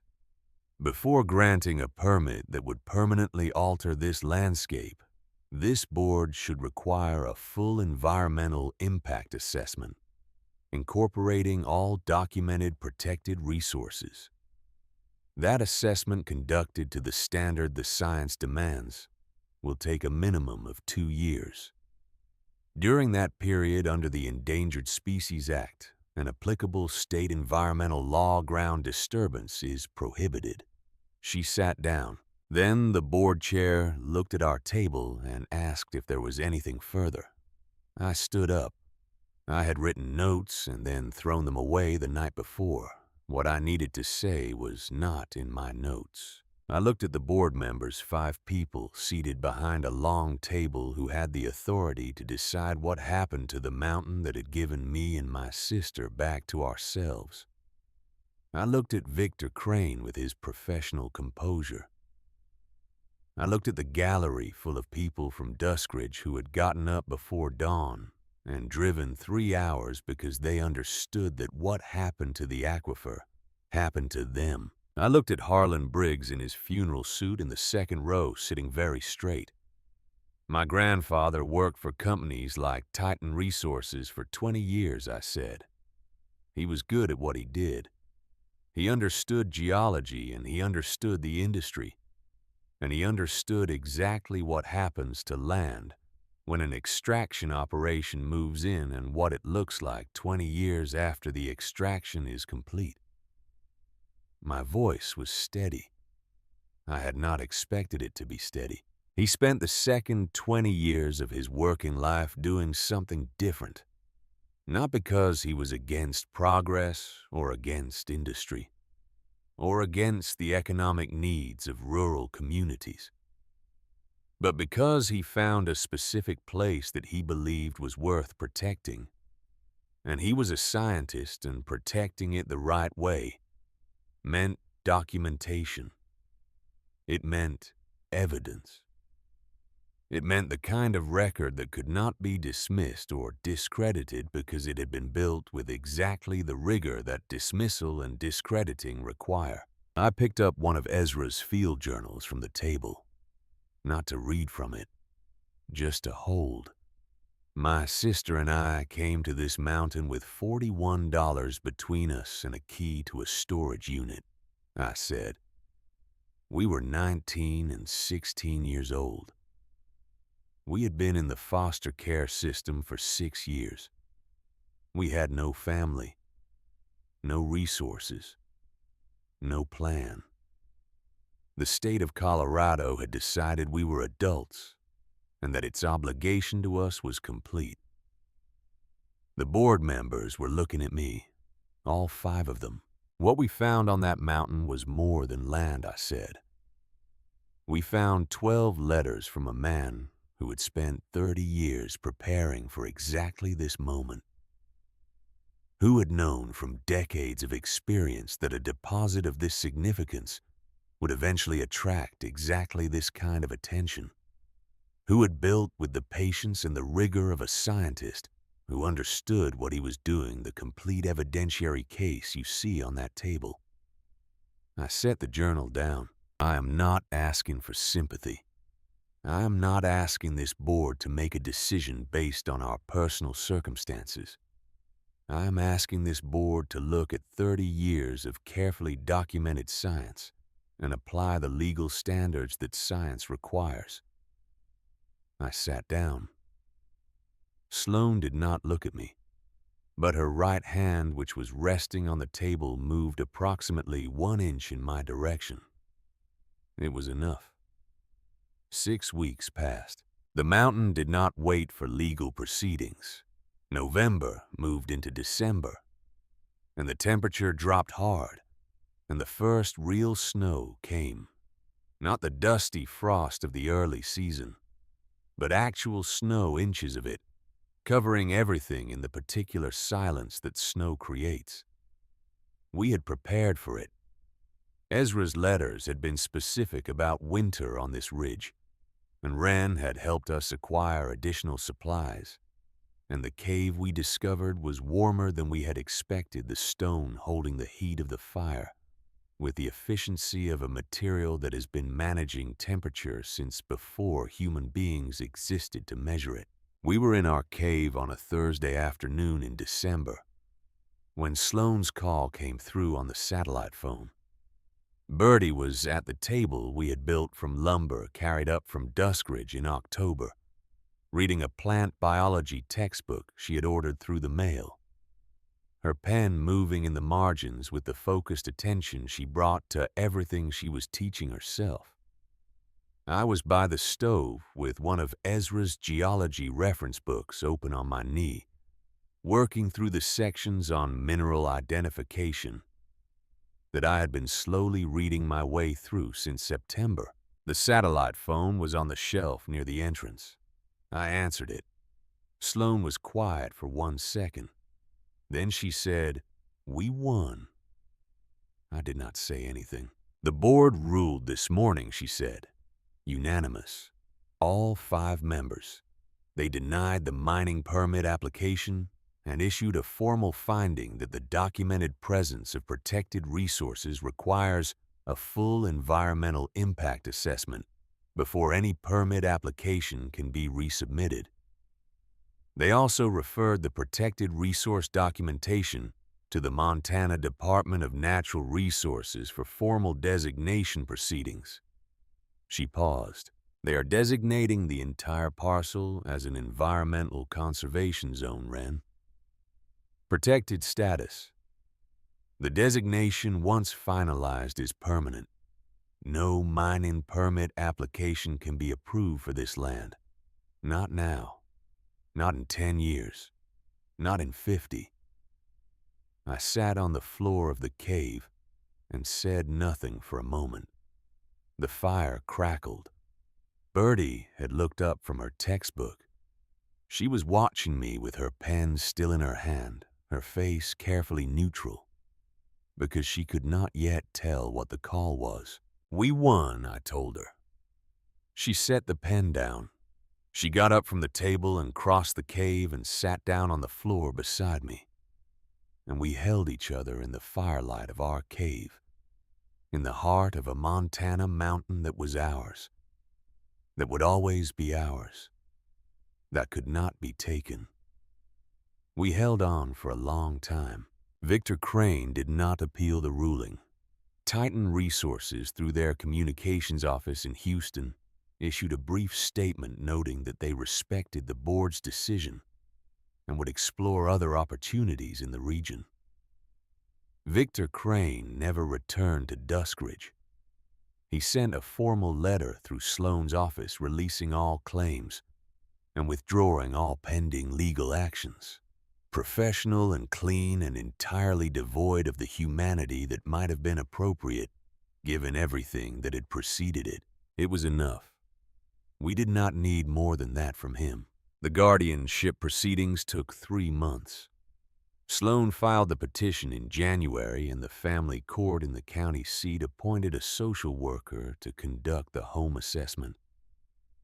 She drove to the trailhead in a county vehicle and hiked up in February in snow wearing boots that were not quite adequate for the conditions, but that she wore without complaint.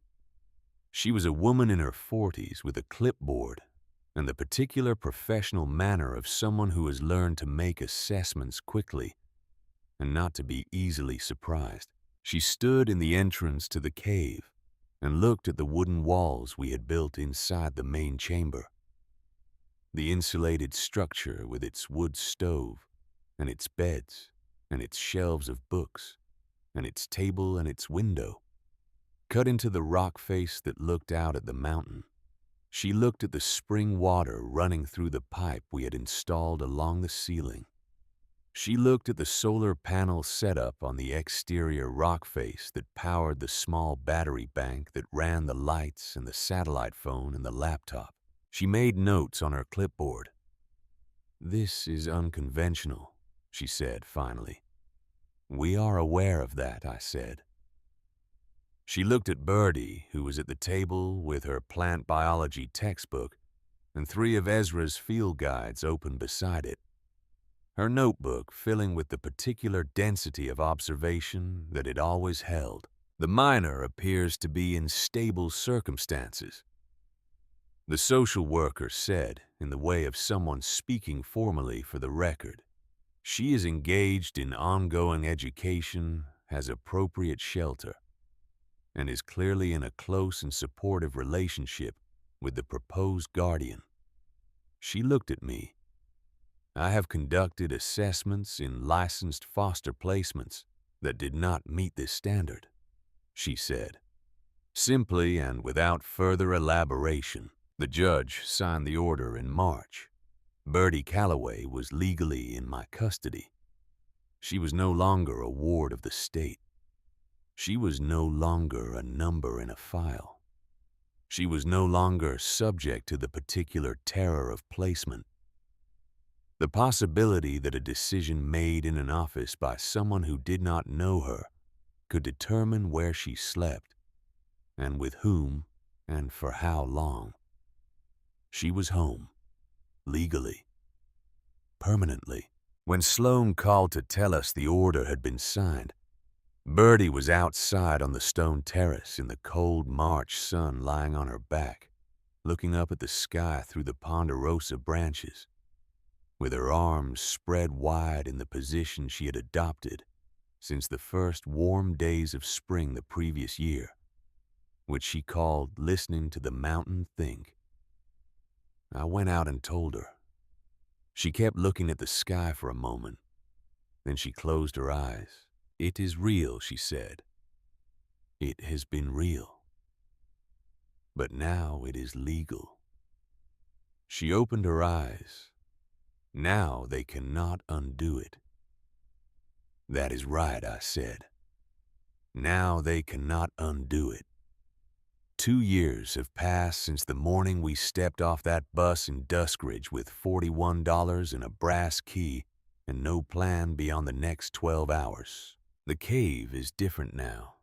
Birdie called it the same once, in the way that the essential nature of a place does not change, even as the surface changes, and she was right. But the surface has changed considerably. The wooden structure inside the main chamber is properly insulated now with a wood stove that heats the space reliably, even in the coldest weeks of a Montana winter. There are 2 real beds with proper mattresses carried up the mountain in pieces. There are shelves along one wall that hold Ezra's geology reference books, and Birdie's growing collection of botany and ecology texts. And on the highest shelf, the 12 numbered envelopes arranged in order. There is a small table with 2 chairs. There is the solar array on the exterior rock face, and the spring water running through a pipe to a basin we built beside the stove. It is not a house. It is something that does not have a common name, a dwelling that grew from the mountain itself, shaped by what the mountain offered and what we needed, and the particular kind of resourcefulness that develops in people who have learned not to expect anything to be provided for them. It is home. Birdie finished the online coursework that gave her a high school equivalency in the fall of the first year. She had been studying for months before the formal process, working through Ezra's reference library and the textbooks she ordered through the mail, with the focused intensity of someone who has discovered late that learning is the thing they were meant for all along. Her application to Montana State University included a personal statement about growing up on a mountain and learning to read a landscape the way her grandfather had taught her to, and a portfolio of field observation work that her botany professor later described in a letter to the admissions committee as among the most thorough lay observation documentation he had encountered in 30 years of reviewing undergraduate applications. She received a full scholarship. Her professors say she already knows more about the specific ecology of Duskridge Ridge than most graduate students. She drives to Bozeman for classes 3 days a week and comes home to the mountain for the other 4. And on the days she is on campus, she calls me in the evenings and tells me what she learned and what she's thinking and what questions she's carrying, and her voice on those calls has a quality in it that I'm still learning to hear without it catching in my chest. A voice that sounds like a person who has found not just what she is good at, but what she is for. I found my own work more slowly and less formally, the way some people find things. I had always been good with my hands, better than I knew, and the work of building and maintaining everything on the mountain had taught me practically and without formal instruction to work with wood and stone and metal in ways that produced things that were both functional and sometimes more than functional. A shelf I built that curved with the rock wall behind it. A table whose legs were shaped from fallen branches in a way that suggested the shape had always been there waiting. A chair that Wren Dunbar saw when she visited and asked if she could sell at the store and then sold in 3 days. I sell work at the Duskridge Market now, 2 Saturdays a month. Furniture and smaller objects.